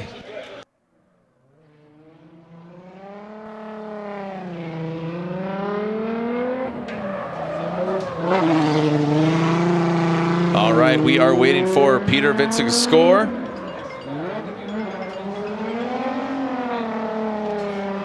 All right, scores are in. A 94 and 94, so not as high as we've seen from his teammate, but still a solid score. Now we're getting to the top 2. This is Forrest Wang in his Vape-Tasia Achilles Tire Energy Innovations S15 Sylvia. All right, so Forrest Wang pulls to the line for his first run. How is Forrest Wang? So he took a hiatus in the 2017 season, and here he is back once again. He gets a podium on his re-emergence into the Formula Drift Championship. What do we got? Oh, Forrest Wang taps it. Gets a little doof done did it. Listen to that, just hammering down, ripping through the course. About the second hash mark on that front clip. Doesn't get all the way out to the fold. Nice job there from Forrest Wang. Let's take a look at this again. All right, so Forrest Wang, see him flick it in, boom. You see him make a correction, so it did bounce him off the wall. Like I said, when James hit the wall, he stayed in it. It caused Forrest Wang to get a little bit disrupted there. Now on the second front clip, about the second hash mark, doesn't get all the way out to that second outer zone, the yellow line that a lot of drivers have been getting out to. That is the reference. But watch again, right here. You see him tap that 2F Performance Super Doof kit. And you see the front wheels correct. So bang, takes the hit, has to correct, then throws back the angle. The Vaptasia, Achilles Tire Energy Innovation Sylvia, Forrest Wang awaits a score.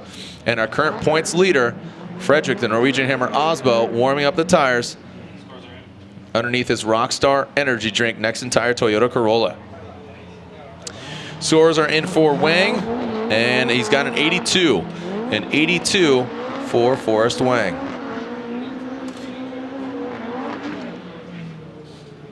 All right, so like I said, our current points leader, winner at round one, Long Beach.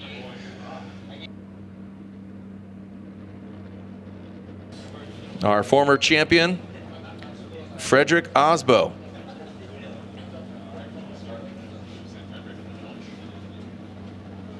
Osbo on the start line. And here we go. Osbo in a brand new vehicle looking similar to the hot hatchback as last year. This Toyota Corolla throwing down, big angle there. Nice job from Osbo. Making it look clinical here, approaching that second front clip. Kind of just nosed into it. Now blending in that yellow line. Matchy-matchy there from him and Frederick Osbo. Just surgical on the course. Well, Osbo leaving the chicane here. Let's check out the initiation. Again, very aggressive, right back on throttle. Draws that nice smooth line, stays pretty nice and high on the bank here. You can see just very consistent coming off the bank through that first inside clip. Perfect there. Now back around to the second inside clip. Links that second inside clip to that outer zone. Throttles all the way through, and so a very solid start here for our current points leader and Frederick Osbo.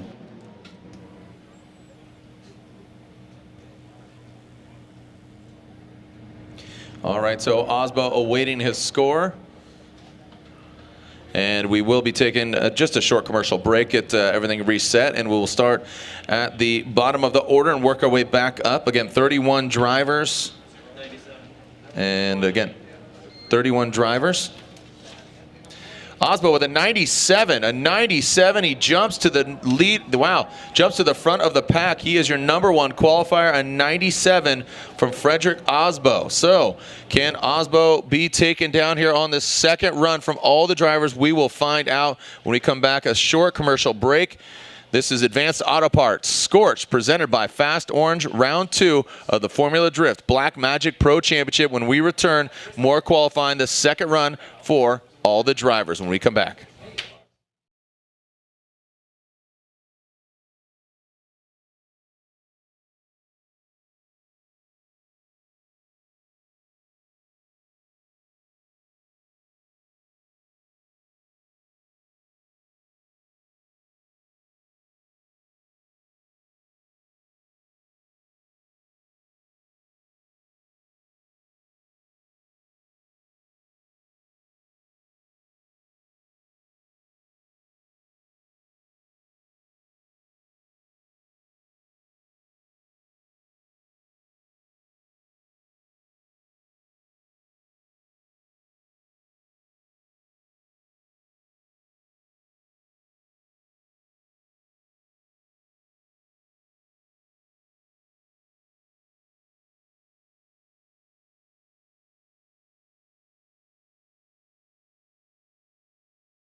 Welcome back to Orlando Speed World. We are kicking off Run 2, Advanced Auto Parts, Scorched, presented by Fast Orange. Round 2 of the Formula Drift Black Magic Pro Championship. I'm Jared Dienda.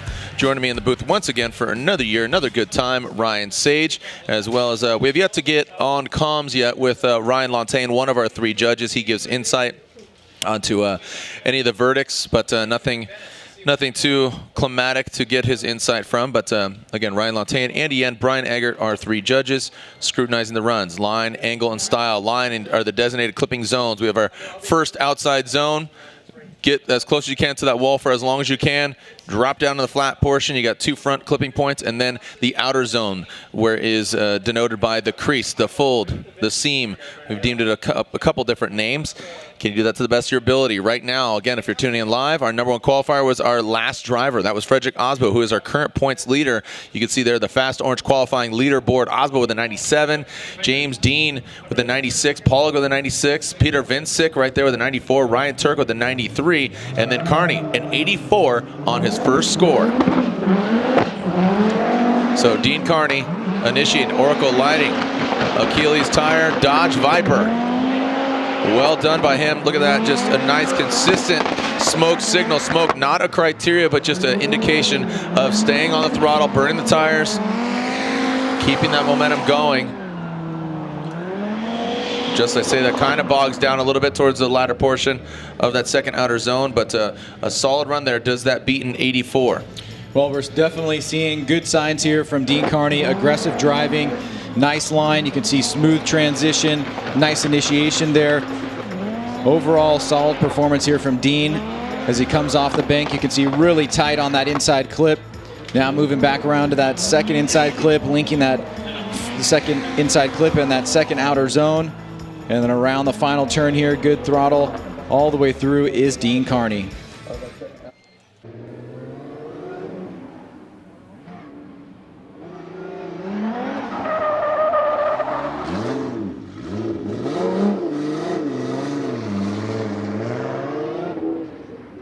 All right, so also let it be noted that unfortunately Taylor Hull, who's going to debut his Comp Cams Achilles Tire Affirm Consulting ATS-V, the Cadillac, first ever Cadillac in forms of competition.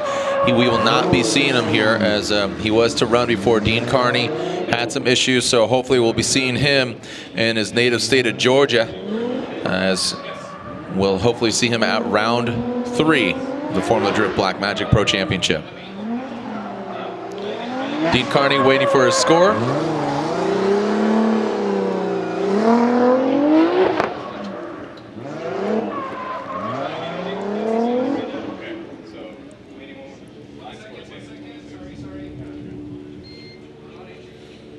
All right, so again, now we are seeing Kazuya Taguchi on the start line. All right, scores are in for Dean Carney. And it's a 90 on his second run. So this second score, the better of the two, with a 90 for Dean Carney. Does better his first score. So a 90 puts him in a favorable position. But still, quite a few drivers left to go. Kazuya Taguchi. Achilles Tire, Up Garage, Top 1 Oil. Nissan GTR. All right, let's see what Kaz has got. Throws it in a lot more comfortable there than his first run. Higher on the bank, closer to the wall. Now brings it on down. Into that second outer zone. Quite a bit of distance between him and that front clip. So he's losing some momentum here, but throttles through the finish line. Well, this is definitely an improvement in my books here for Taguchi, looking more comfortable in that vehicle here. You can see the initiation stays nice and high up on the bank. Big angle in the car. Does have to make a little bit of adjustment there, lacking the fluidity for just a second, but with that 70 on run number 1, I do think this will be an improvement. You can see he misses that second inside clip by a couple feet, but he is able to lock into that final zone and throttle all the way through. So good job by Taguchi to take advantage of this second run here to try to find himself better positioning in the head-to-head bracket for tomorrow. All right, so as Ryan said, a 70, his first score. Have to think just seeing that with the naked eye. All right, so Kazuya Taguchi on his second run. And it's an 83. An 83 does better his first score. So Taguchi with an 83 on his second run does better that 70. So again, Cameron Moore, a no-show here in Orlando. Hopefully we'll see him at round 3 in Atlanta. I know he got into the wall with his vehicle in Long Beach, so hopefully we'll see him and the Moore Racing team and family in Atlanta. Matt Van Kirk, Drift-O-Matic Nissan 240SX. Let's see what the boy from Marysville, Washington has here on his second run. He has a 66 on his first run. Plenty of room for improvement, and he's doing that right now. Nice job by Van Kirk. Really tight to that front clip. Now approaching that second. Boom, right on it. He is ticking all the boxes. Settles into the crease. Nice job. Van Kirk shows up. Again, a lot of room up for improvement off his first run. He had a 66. How much better is it going to be, Ryan? Well, I am very impressed by his ability to take the pressure that's put upon him from that first run, that low score of 66, improve on the areas where he made mistakes. He looks much more fluid here. You can see he has a little bit of trouble with the line coming off the bank, but he's able to make corrections without making it look bad. Make some adjustments here, get back into that crease on that outside zone, throttle all the way through, and this will most certainly be an improvement on that 66. So good job to him as he is now attending his second event in his rookie season. Yeah, that does need to be added. He is a Formula Drift rookie in the Pro Championship. We saw him in Pro 2 previous years, seen him in Pro-Am, and just progressed through the years from Evergreen Drift. Saw him at Southwest Drift Series. And now Van Kirk with a 89. An 89 for Van Kirk. Obviously smoking that 66. As next up, Kevin Lawrence, another Pro 2 driver that made some waves. He won the Pro 2 championship last year. He's back behind the wheel of his S13. Or excuse me, S14. Always throws me off with the pop-up headlights. S14.3. There is our Fast Orange qualifying leaderboard. And here comes Kevin Lawrence from right here in O-Town, Orlando. Kevin Lawrence initiates. Falls down a little bit off of the wall. About a half a car length between him and the wall. Transitions past that first front clip. A little bit of a lift. You can see him at that second hash mark. Now finds a sweet spot in the crease. Takes out that Black Magic clipping point, the finish line. It's not a clipping point, but the finish line indicator. Ryan? Well, let's take a look here at run number 2 from Kevin Lawrence. Initiates right there. You can see a little bit of understeer in the vehicle, just barely noticeable, but we've seen that a couple times there on initiation from a few drivers. He's able to make it look not super bad and able to come out of it without making it a big mistake. Was that the wrong way to phrase that? I don't know. It just sounded funny. Not super bad. It looked okay, all right?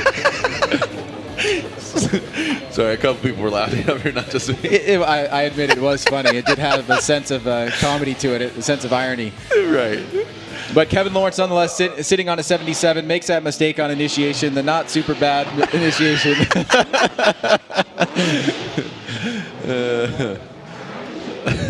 I don't even know how to combat that. All right, so Kevin Lawrence with a 76. He does not better the 77, so not super good either.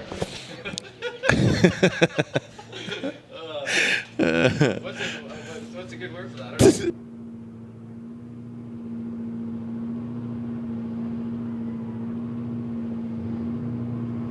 All right, Jeff Jones, who really impressed us on his first run as an 83. I'm expecting a big score here from Jones. What do you got, Jeff? Throws it in a little late. I'm hearing the judges discuss. Look at the attitude of the car. Look, risking it. No risk it, no biscuit for Jones. Shred it, bro. Uh-oh, that didn't sound all right. That doesn't sound super good either. Oh, it looks like shut her down.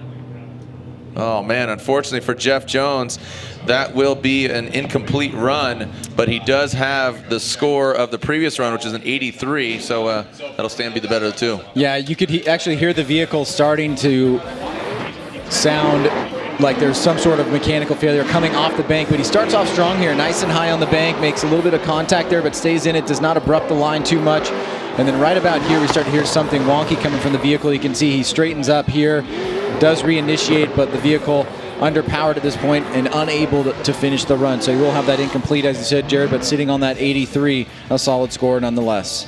All right, so again, as you said, gets into the wall and changes the attitude and how the vehicle is going to run. Yeah, so also a friendly reminder, Ryan Turk will be driving his GT4586, the gum out, the bright Ferrari red, the only Ferrari-powered GT86 in the world. If you haven't seen it in person, well, you get to see it and hear it and witness it. Again, Ryan Turk will be piloting his gum out GT4586 right along immediately after qualifying. So as soon as Frederick Osbo completes, clear the track, and Ryan Turk will be out there thrashing on the Ferrari-powered GT86.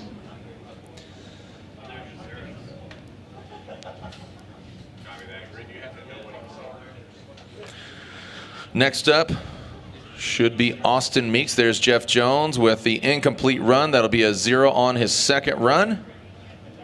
But as you can see, the 83 will stand to be the better of the two.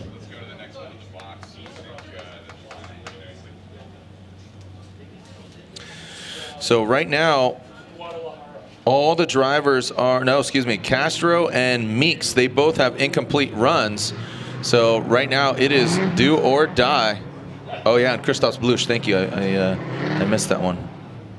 So 3 drivers currently do not have scores. Austin Meeks, Jonathan Castro, and Christoph Bluch. And hopefully Bluch gets his vehicle together, up and running.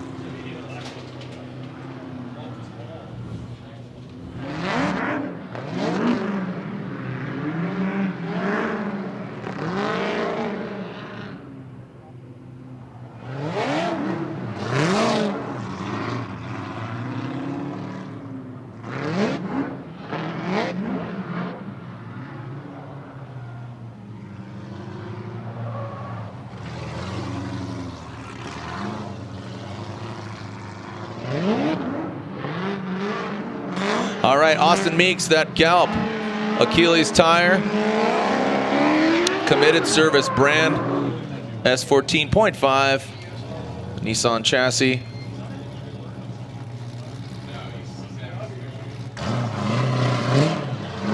All right, Austin Meeks, hopefully making his way to the start line. Let's see what you got, Meeks.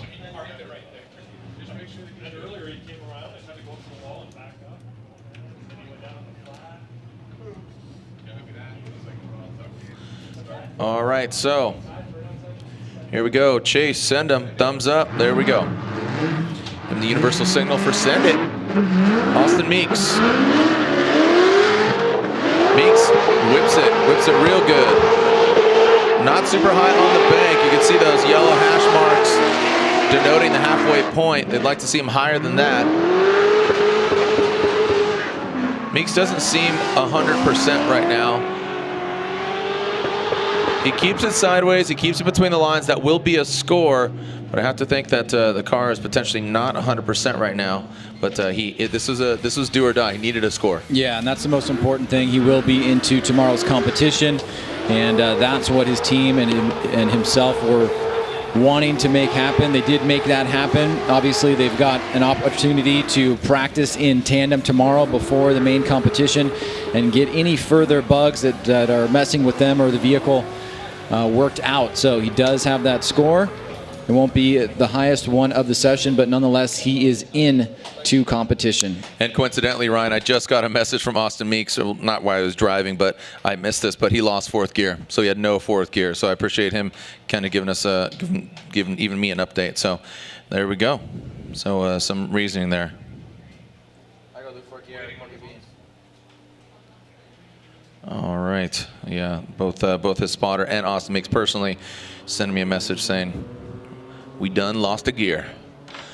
Kyle Mohan crawling his way onto the track. He is up next as Austin Meeks' score is in, and it's a 75. A 75 puts him in to 26th position. So a 75 for Meeks.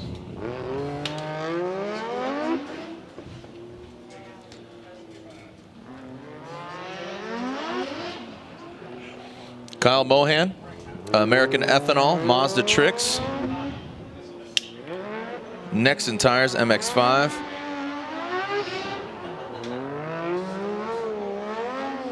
Kyle Mohan having some issues there in Long Beach. Hopefully he gets it together. He had a solid first run. He had a score of 80. Seems that this track favors his style.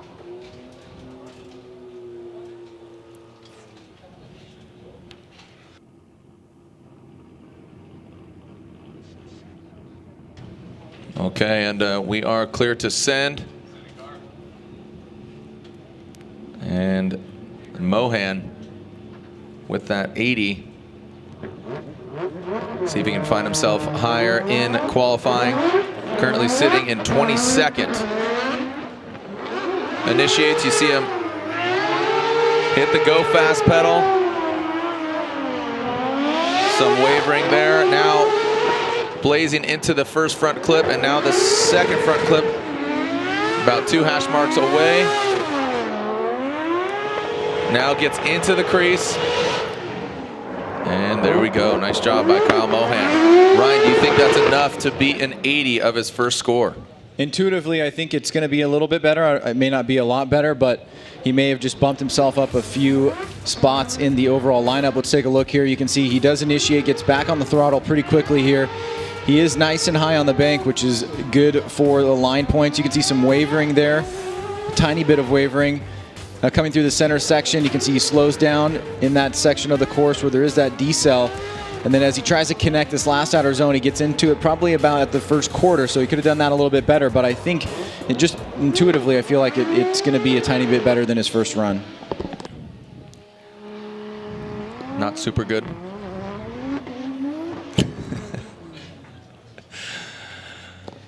All right, so it's going to be medium better. Medium better? Yeah, makes sense. Makes perfect technical sense. All right, Mohan waits for his score.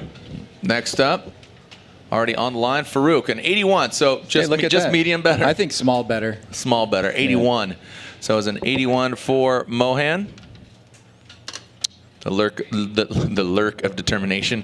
Farouk with a 73 on his first run. Reckless Racing E92 on Nexon Tires. Farouk, yeah, here we go. Reckless Racing, let's hope he doesn't live up to his sponsor's name. Looks like he's dialed in some front wheel corrections there now through the center portion. Locks it up quickly. Oh, high. Gets where you don't want to be high on the bank. So gets out of shape. Fortunately, Farouk still does have a score of 73 on his first run. I feel like this might be a little bit of small better too. But you can see he's still struggling a little bit with what plagued him in the first run, which is just not really having that settled vehicle locking into the line and angle and being smooth all the way around. But it seems to be a little bit smoother than before. You can see the bank, he has a little bit of trouble there coming through the whoops. He's able to maintain, but he does go up on the bank here a tiny bit. It's not a big mistake, but a little bit offline there. So I think there may be a small improvement here. He does have that 73, but still a few things to work on there overall for his lead run tomorrow in the head-to-head battles. All right, so Farouk awaits his score as Federico Sharifo. It's always a fun name to say, Federico Sharifo.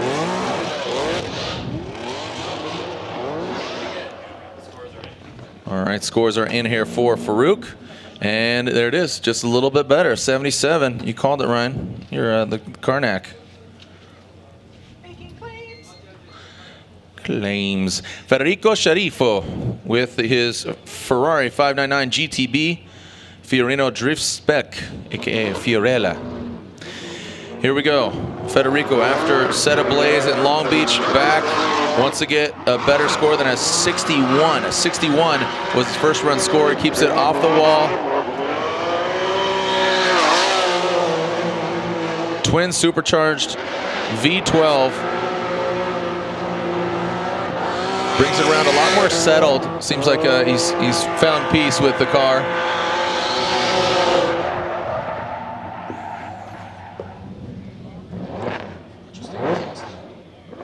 All right, Ryan, let's look at this again. Yeah, I think this is better too. A better, smoother initiation. He still is down on the bank a little bit, not a lot of angle there, but not as twitchy, didn't have as much movement in the vehicle. A little bit more fluid this time. So he did have that 61, Jared. You can see coming through the center section here, he is able to kind of lock on to that second inside clip. It does a pretty decent job of the second outer zone as well. Again, most all drivers have some little room for improvement all the way around, but we're seeing from run number 1 to run number 2 for the last few drivers, some pretty steady improvement here. And so we'll see how that ends things for Federico as he's looking to better a score of 61.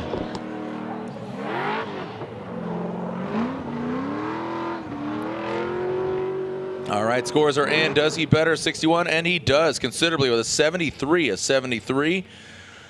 Doesn't get him up there massive advancement. Still 28th position given the great variety of top-notch scores, but gets him a better score. Alex Hilbrun, Inca Madness Racing, Nitto Tire, BMW M3, El Diablo from Lima, Peru. Here we go, Hilbrun trying to better an 87. Can he do it? Wow, gets real intimate with that wall. Hilbrun down to that first front clip, rocking and rolling, gets him. Oh, you saw those whoops shake him up and just could not bounce back from that.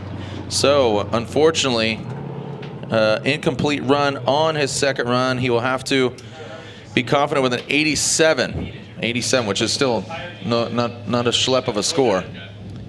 Yeah, look at the back wheel here. Oh yeah. Let's see if we can spot where that happened. It was looking like the front end was washing out coming through that center section, but you can see with the right rear wheel coming off, that was the culprit there. I mean, this is a great start for Alex. Amazing job on the bank, and right there is probably where it came off, and you can see, yeah, he has no grip in the back at this point, at least on that side, and there it is. You see the tireless rim. That will be an incomplete for Alex Hilbrun, but a solid score of 87 to finish his day. Nothing to hang your head about. Let's look at it from this right here, Jared. Watch, it comes off. Oh, man. You can actually see it right there. Great job by our cameraman catching that. That was a nice job of the slow motion there.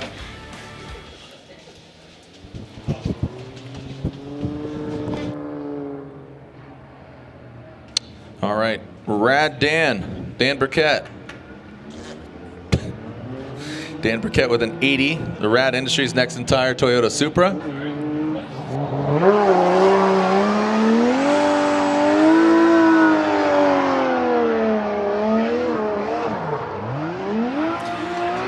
Radical Daniel warming up his Nexen tires. Dan Burkett, originally from Washington, now living in Southern California, talked about his confidence coming in. We saw that TED Talk with Robbie the Hedgehog Nishida, formerly Bushido Blade, now hanging up his helmet for competition. And here comes Radical Daniel Burkett. Rad Industries next entire Toyota Supra. Dan Burkett with an 80 on his first run. Burkett very smooth like butter. Into the first front clip, navigates it properly. Very smooth again on that second front clip. Oh, you see some wavering there into that second outer zone. Now it seems like he found the combination. And Dan Burkett, again, does that beat an 80, Ryan Sage? Well, we're definitely seeing some noticeable differences in Dan's driving, his aggressiveness, his comfort. And this is an example of it here. He does make a few mistakes, but let's take a look at it here more minutely. Great job on the bank. Like you said, very fluid, Jared, very smooth. Nice line being drawn coming off the bank. Lots of smoke here coming through the center section. Manages the whoops. Great job there. And then right here, just as he was reaching out towards that second outer zone, he didn't push as wide as he should. He had to connect it a little bit later. But overall, a great looking vehicle driven by a solid performer. Have Dan Burkett looking to better that 80 of run number 1.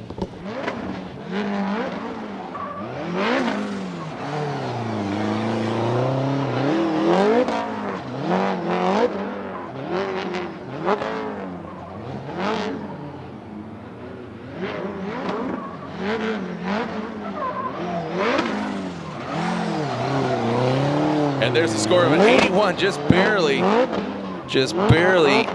betters the score with 1 point. That's an 81 for Dan Burkett.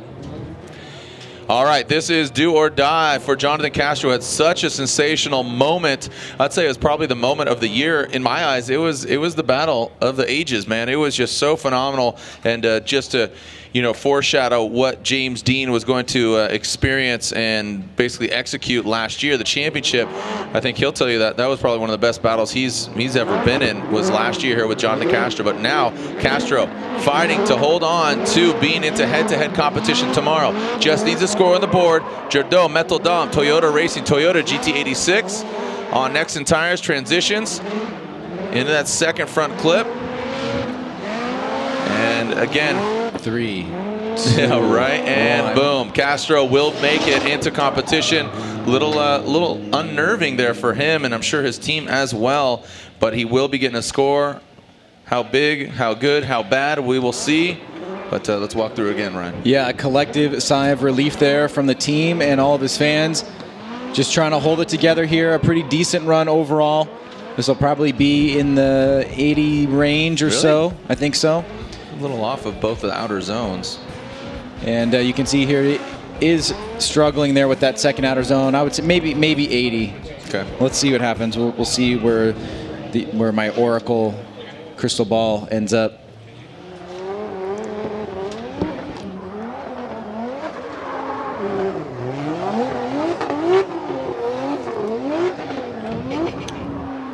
All right, so here is the Goosh. Ken Gushi, Greddy Performance Parts, Falcon Tire, Toyota Racing, Toyota GT86, and Castro with a 77. I was going to say a 78. So a 77 for Castro. So Castro will be seeing competition tomorrow. Gushi, he already has a score on the board, and it was a good one, a 92 for the Goosh.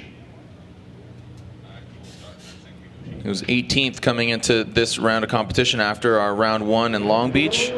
Greddy Performance Parts, Toyota Racing, Falcon Tires, Toyota Racing GT86. Kenshiro, all white everything here from Goosh. Now into that first front clip. Nice job by him. Could have been a little closer there on that second.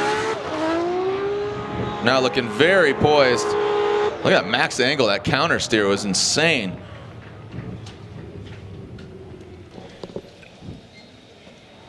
Ryan? Well, a solid second run here for Ken Gushi. Building off of that first run, it's got to be a welcome notion for him and his team here to see how consistent he's driving. Nice and high on the bank. Great throttle control. Smooth transition back around here through the whoop section. Just a little bit off that second inside clip. Goes a little bit long into that second outer zone. But then he's able to get back on and finish strong there. It's Ken Gushi. So as you said, Jared, a 92. He did set the bar there for at least 8 runs before he was surpassed or tied by Matt Field. Let's see how this does for run number 2. I think it's going to be in the same general ballpark.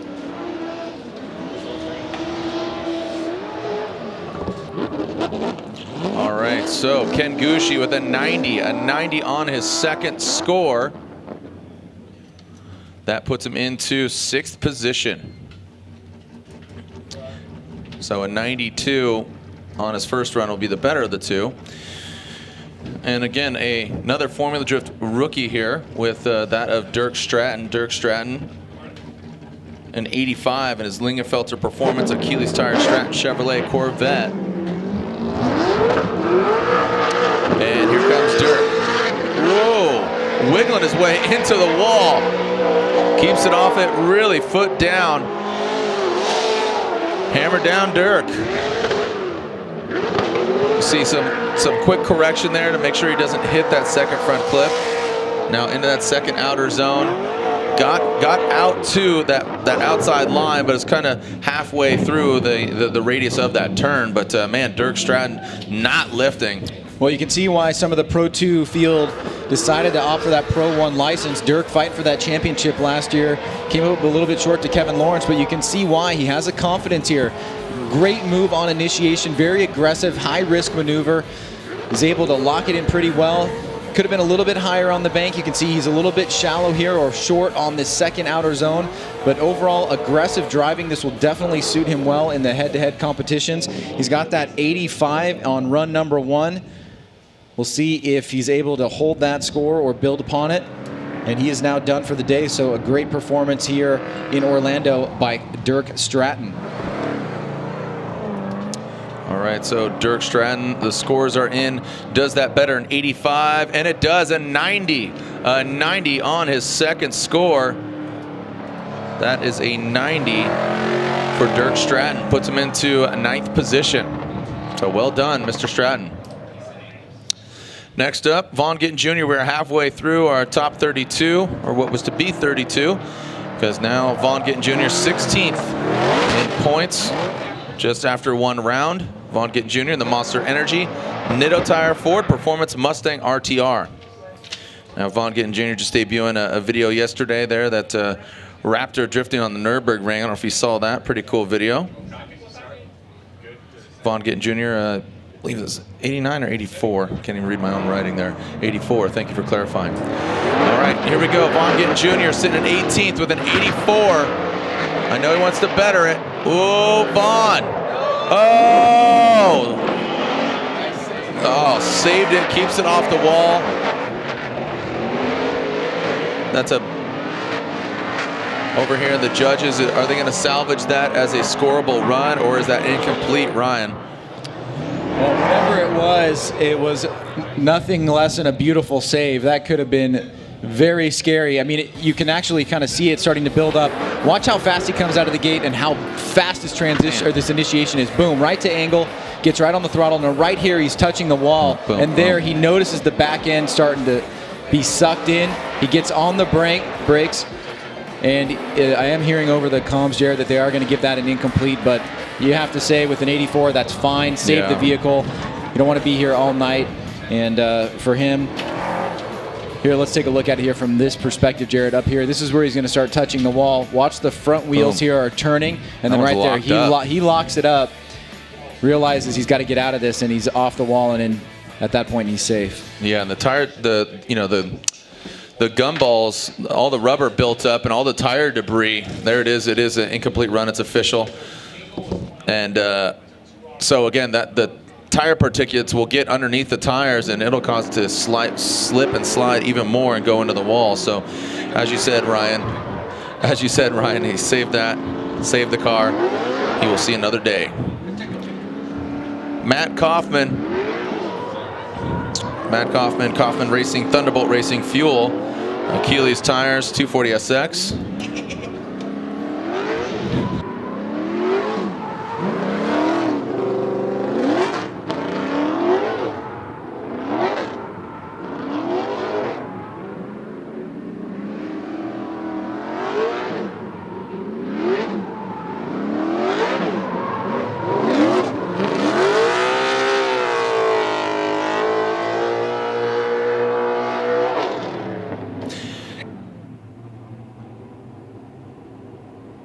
All right, so here's Matt Kaufman. Matt Kaufman on his first run in 80. I have a feeling he's going to push harder.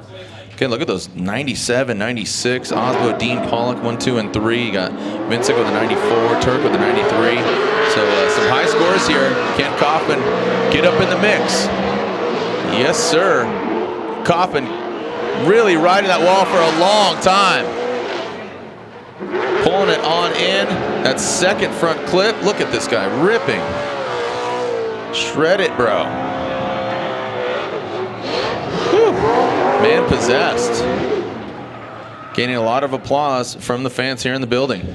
Well, no lack of aggression there and overall strong commitment, but he did have that mistake on that second outside zone. Let's take a look at the initiation there. Just a little bit of settling needing to happen. Really deep into that first outer zone. All the way through. Now through this center section here. Tight on that second inside clip, but you can see here he doesn't reach out to that second outer zone. He opts for that midline and then pushes out towards the end. So he'll leave a few points on the table there. He does have that 80, Jared, from run number 1. He can afford a few points off of fluidity and commitment and potentially go north of that 80. We'll have to see where he comes in. I'm seeing the line and angle scores drop at 25 apiece, so he's got 50 so far. Let's see where the fluidity and commitment come in for style. And it does look like he will better his score. Let's see what the official result is. And he does. In 86. Okay, so an 86. Yes, an 86 there for Matt Kaufman. Does better slightly, bumping him up a little bit. Next up, Michael Essa, who had an 88 on his first run.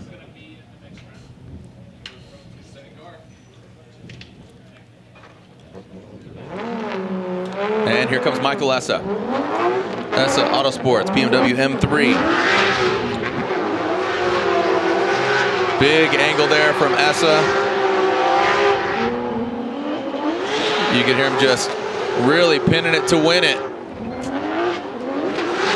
Fluid through the center portion, about the second hash mark, close to that front clipping point. Fairly comparable to his first run, again an 88, a good score. It's when the trend started flowing and Stahl started to see better and better scores. Well, he does have that 88, as you said, Jared, so it's a score that you'd be willing to walk away from qualifying with, a high score. Essa nice and high on the bank. Coming down, nice fluid transition, huge angle there from Essa. Pretty decent job on that first inside clip. And as you said, just a little bit off that second outer zone. We see a lot of drivers kind of coming in on that first quarter, or that's the first half, and then filling that outer zone. The judges really want to see you connect that inside clip, number 2, to that outer zone, number 2, red standing marker there. So we'll see how this bodes for Michael Essa, trying to better in 88. All right. And nope, he just matches it, an 88. 2 88s there for Michael Essa, another 88 for Odie Bakshi's on his first run. But after that, the one to watch is Kristaps Blue. She's the only driver left that does not have a score. So Kristaps in that Eurofighter BMW, who had just a sensational round of competition here last year.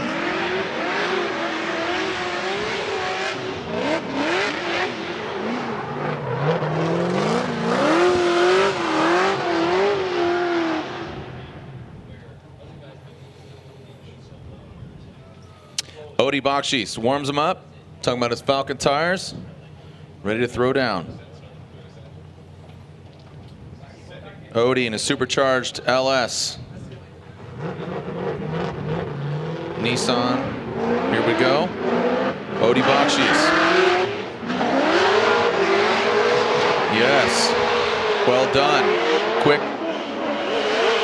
to angle.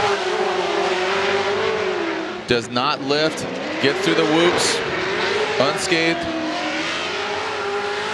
And now to that second outer zone, maxing out the angle. Well done by Odie Bakshi's. Ryan, is that enough to be an 88? What do you think? Well, it may well be that second outer zone. He could have done a little bit better, but overall, this is a solid performance. I feel like Odie is really setting himself up well for head-to-head tomorrow. He looks extremely aggressive. He's making pretty high-risk maneuver up on the bank and pulling it off very well. You can see as he comes through, a little bit of a weird angle there, or weird line coming through that center section, but he actually makes it look pretty good. And this is the area where he could have done that second outer zone a little bit tighter, but we're just nitpicking here. Overall, solid run. It may be right around or a little bit north of that 88. Here he is coming through that center section, handling the whoops pretty well here overall. So Odi Bakji's run number 2 in the books. All right, scores are in. And a 93, so considerable jump there, 5 points more. But again, taking the better of the two, a 93 puts him into top 5 position. So this is do or die for the Latvian. Kristaps Blush, the Eurofighter. Great looking car. Very unique, all carbon Kevlar, leaving it kind of naked, not putting all the, covering it all up, just putting on little high vis hits here and there. So again, with a 0, he got into the wall earlier. Kristaps Blush, he needs to keep it off the wall. If he's just knowing Kristaps, I don't think he's going to play it safe. I think he's going to go for it, but nerves, hopefully he can harness them, and we will be seeing him throw it down. Here we go. Kristaps Blush initiates into that first outer zone. Look at that front right wheel. He's hitting 3-wheel motion as well. Slams down to that first front clip. Wow, look at this thing go. The Mass Motorsports V8 wound up. Like I said, knowing Kristaps, I didn't think he was just going to just tiptoe through the park here. He was just going to hammer down and did just that. That will be a score. We will be seeing him head-to-head, but how big of a score? Yeah, I think it'll be a pretty solid score here. You can see as he initiates, he's right at the wall there. No Chelsea, but he did have score. And here we go through that first section, that inside clip. Good angle here. And then perfect on that second inside clip. Connects that second inside clip to that outer zone pretty fluidly. So I think this is going to be a pretty high score. I'm not sure. This is the first run going back. Remember, he taps a wall here. He's not able to get out of it. Sucks him right up. Comes back. Now these drivers don't have anywhere to really perform any kind of drifting maneuver outside of the track. So it says quite a lot to get the vehicle back up and ready to go in competition. But I think for Kristaps Blush, he's going to be happy with his performance here overall after that incomplete.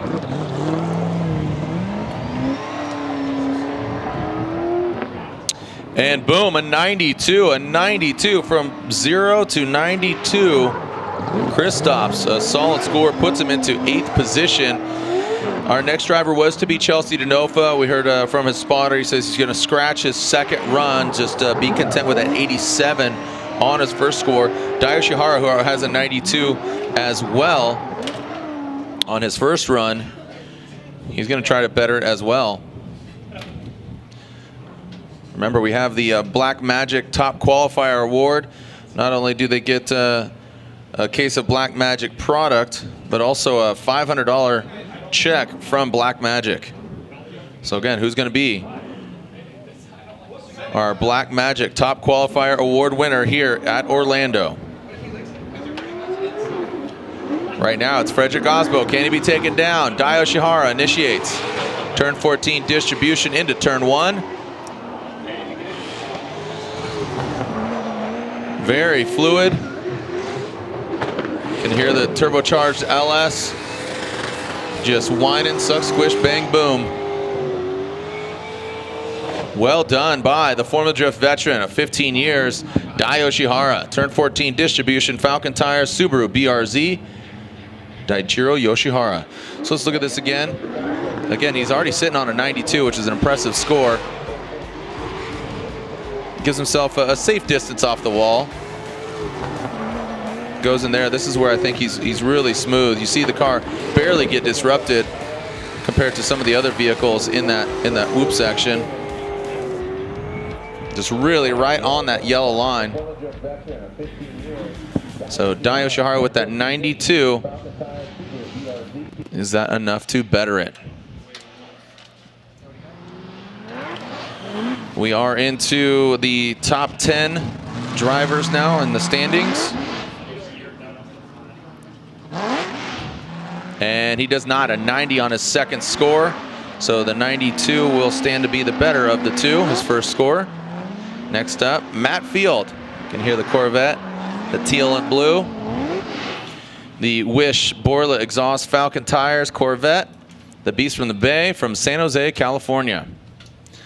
Ryan, you're talking about it, just his comfort level in Long Beach, kind of, you know, 75%. Now, talking to him last night with his team, and they were down in the lobby, and he says he's feeling good, feeling right. Just a lot of work going into this car, and being documented on Donut Media and the Frenemies video, and he's doing a lot. He's putting a lot of content out there. I think he's getting a lot of respect that, you know, a lot of these guys do work on their car, and Matt Field put that to rest, that he definitely works on it. So he's putting in some work right now on the track. Look at that, more angle. Gangster right now, Matt Field. Into that front clip, transitions into the second. Nice job by Field. Takes a more shallower approach there. That isn't going to fare very well for him. But again, Field getting more track time. He has a 92 on his first run as well. I don't think that will better it.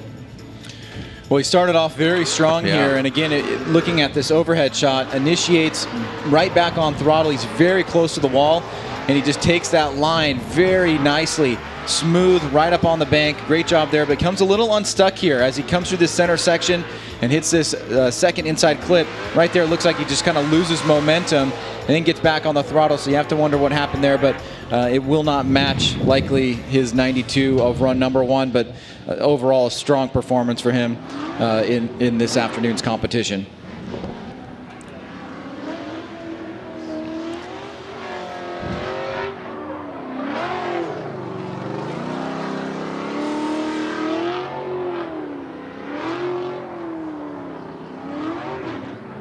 An 89 for Matt Field on his second run. So a 92 is the better of the two.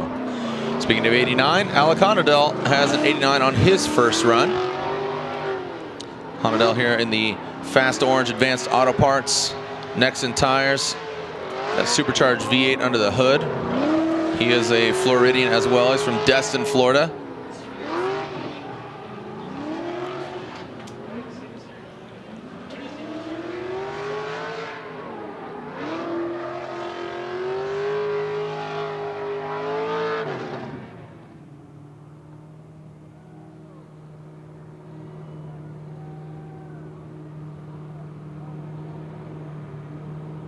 All right, so here we go. Alec Honadell on the start line with that 89. Let's see what you got. Again, in conjunction with Huddy Racing. This vehicle prepared. Here we go. Through the chicane, Honadell. Show me what you got. Get swifty. Honadell hammers down. Into that first front clip. Passes it, ripping, living up to that Fast Orange name. Yeah, locking up that front left. Yes, sir. Honadell comes out swinging. So two solid runs back to back. We'll see where this one slots in. That 89 on run number one. You can see that nice initiation, nice and high on the bank. And then through this section of the course here with good fluidity coming off the bank. Transitions back around, hits that inside clip. Little bit, could have been a little bit more well executed on the first half of that outer zone, but overall, a nice performance there from Alec Honadell, looking to better an 89.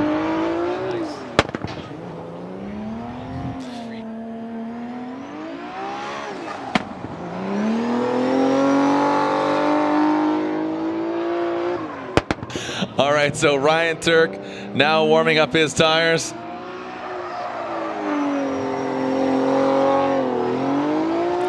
And a 94 for Honadell puts him into the top 5. Again, unofficial right now. It's a 94 for Honadell. Ryan Turk with a 93. So Ryan, as you said, you know, the track, it's you know, compared to Long Beach, it's more forgiving. That first wall could eat you up. But, you know, these guys just having some more confidence here coming into this Orlando Speed World track. Ryan Turk the Gum Out Black Magic, next entire Toyota Racing, Toyota GT86. Part of the Bone Zone, him and Chris Forsberg.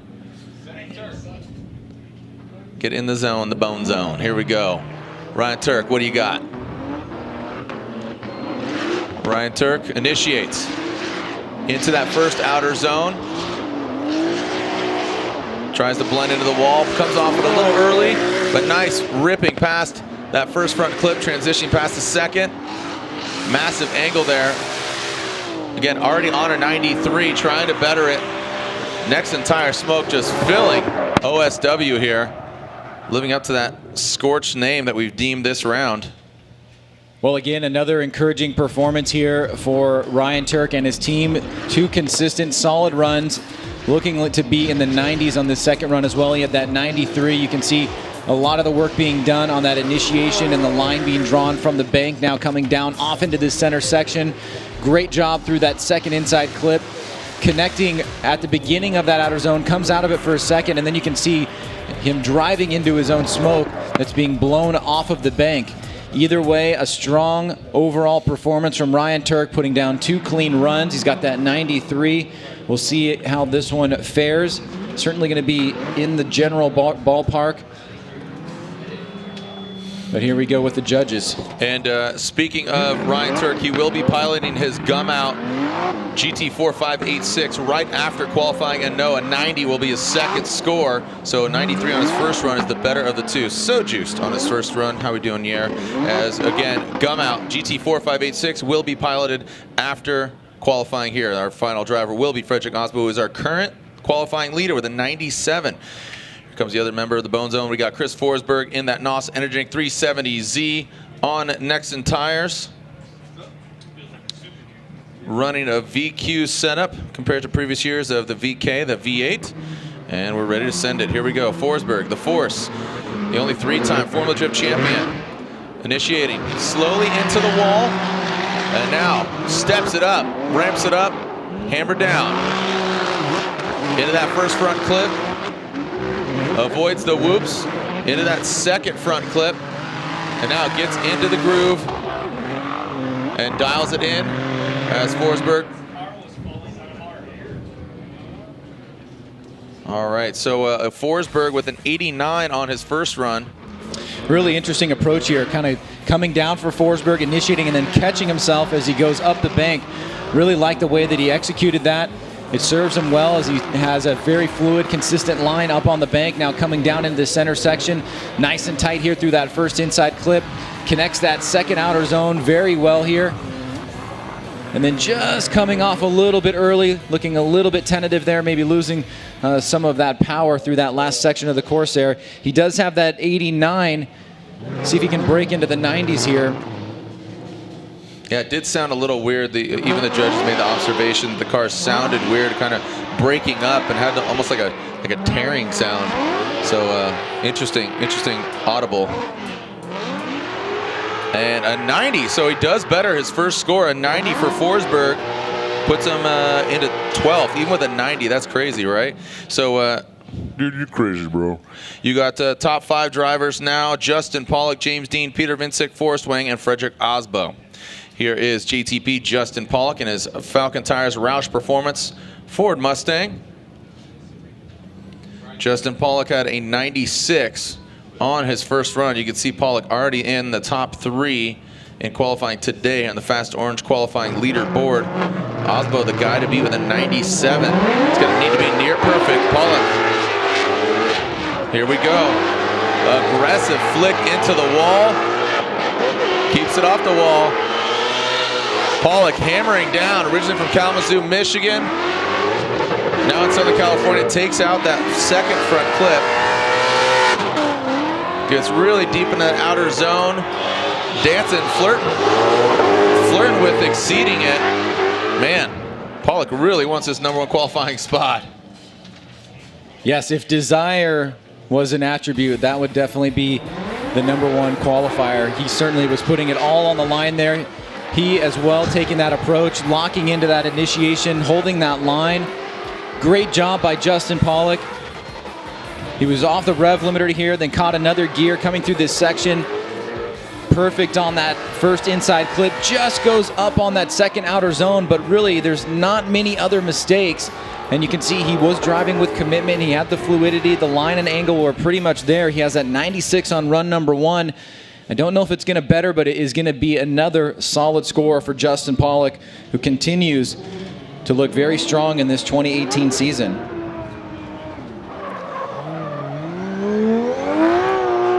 A 95 for Justin Pollock. It does not better his first score. 96 was his first score. James Dean. Ryan made the comment that I wasn't as excited as I potentially could have been on that first run on 96, but it's just what's come to be expected from James Dean. So when you commentate, it's gonna be like, oh, James killed it again. James, Nice job there. Congrats, he bro. dominated that run. Yeah, there you go. That sucks. 6. James the Machine Dean did it again.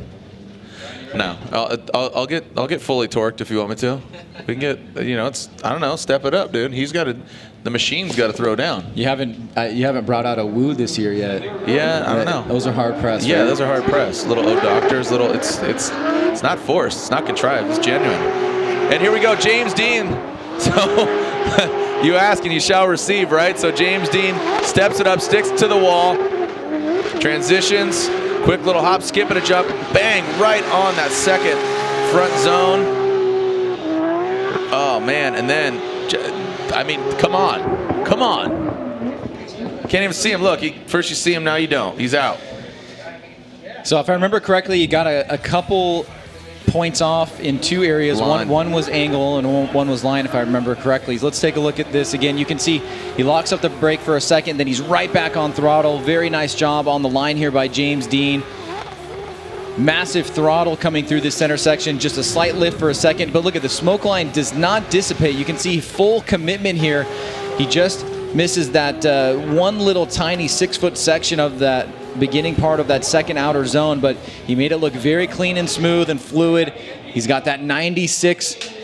It's going to be right there. It may be just a point or 2 difference in one direction, but it's hard to say. Let's go to the judges. All right, going to the judges, a 97, so he does better it. He is now tied with Frederick Osbo with the 97, so it's going to come down to what Osbo can do, or what can Peter Vincic, Forrest Wang, and then eventually Osbo, him being our points leader. So Peter Vincic, the Wordhouse Drift Team, Falcon Tires S15s. Here is Peter Vincic from Poland. Would you like some chocolate? The Candyman about to throw it down. Very animated Peter Vincic. Still buzzing after a podium spot in Long Beach. Let's see how sweet Candyman can make it. Peter Vincic turns on the smoke machine. More angle. Perfect, flawless run there from Peter Vincic so far. Right on that second outer zone. Exceeds it just a little bit. Flirting with it right there. A 94 on his first run. Ryan, is that better it? I think that's a 96 or better just on the line portion of it. We'll see how the angle and style judges take a look at this run, but solid from the get-go. He's nice and high on the bank. He does have good angle through this section. As he comes through this first middle part, super tight on that second inside clip, and then there he connects it perfectly. So line-wise, it's really hard to knock this run. It's really going to come down to what he did in between those line and angle sections, and whether or not that is better than a 97. That is our current score, tied right now between Osbo and James Dean. Here we go. And a 95 for his second run. Puts him into number 4 position. So 2 more drivers left. Forrest Wang, an 82 on his first run. He would need a 97, or he'd basically need a 98 in order to beat and be our number 1 qualifier. So near perfect run. He really showed up in grand fashion in Long Beach. Can he back it up again here in Orlando? The Vaptasia Achilles Tires Get Nuts Laboratory. Sylvia S15.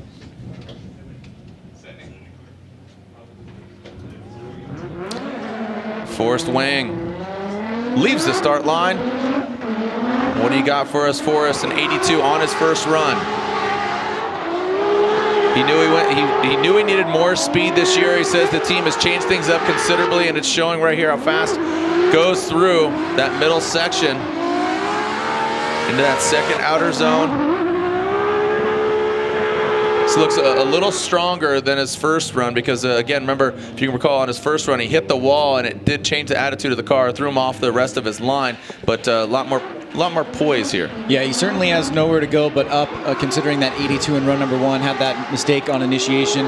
I don't think this is going to be the #1 qualifier, but this is certainly a big improvement here. And again, Jared, as you pointed out, he is much quicker this year. He is competing at a speed level that is synonymous right there with the top guys, but he still has that big angle and huge style. So I think from an overall driving perspective, he's made appropriate changes. He's still the Forrest that everybody loves and recognizes with that huge angle and style, and I think it's going to pay off for him here in this run number 2 with a pretty sizable improvement. So our final driver and currently our #1 qualifier, or I should say, is he going to maintain to be the #1 qualifier? Because James Dean has a 97 as well and backs it up with his first run, which is a 96. So Frederick Osbo needs to get a 97, or, you know, we'll break down to the tiebreakers. But basically, in order to hold that #1 spot, he would need to get another 97 in order to hold on to the #1 qualifying spot. And there's an 89 and 89 for Forrest Wang.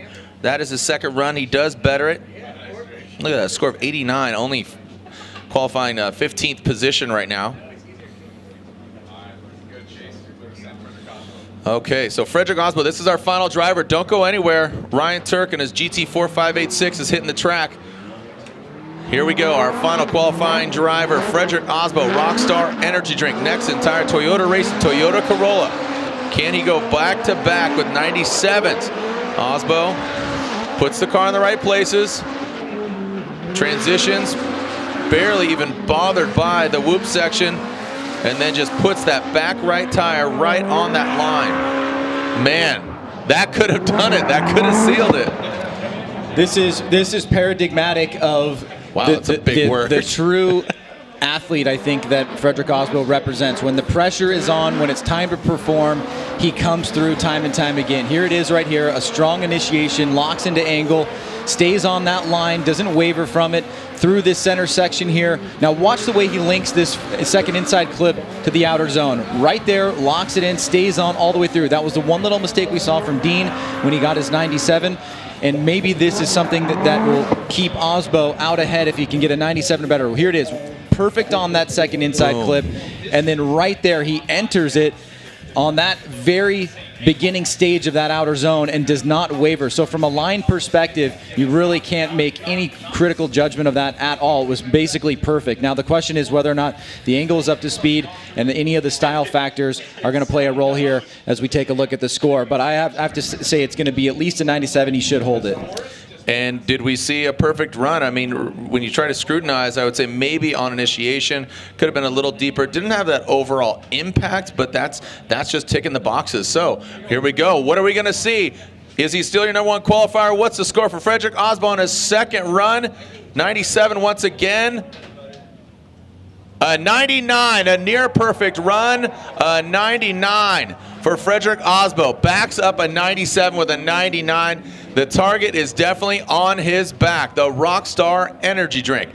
Next, entire Toyota Racing Toyota Corolla is your #1 qualifier. Thank you guys and gals so much. Again, tomorrow we kick things off. Check formuladee.com for all the updates as the GT4586, the Gumout GT4586, powered by Ryan Turk, is going to be doing some ride-alongs. But again, gates open tomorrow at 9 o'clock. Live stream begins at 10:45 local time. We have a halftime break. You know what? Go to formuladee.com, download the app, get all the information there. On behalf of Ryan Sage and the whole Formula Drift staff, we'll see you tomorrow. We'll see you online and see you another time. This is Advanced Auto Parts Scorched, presented by Fast Orange. Round 2 of the Formula Drift Black Magic Pro Championship. We'll see you tomorrow. Send it, Orlando.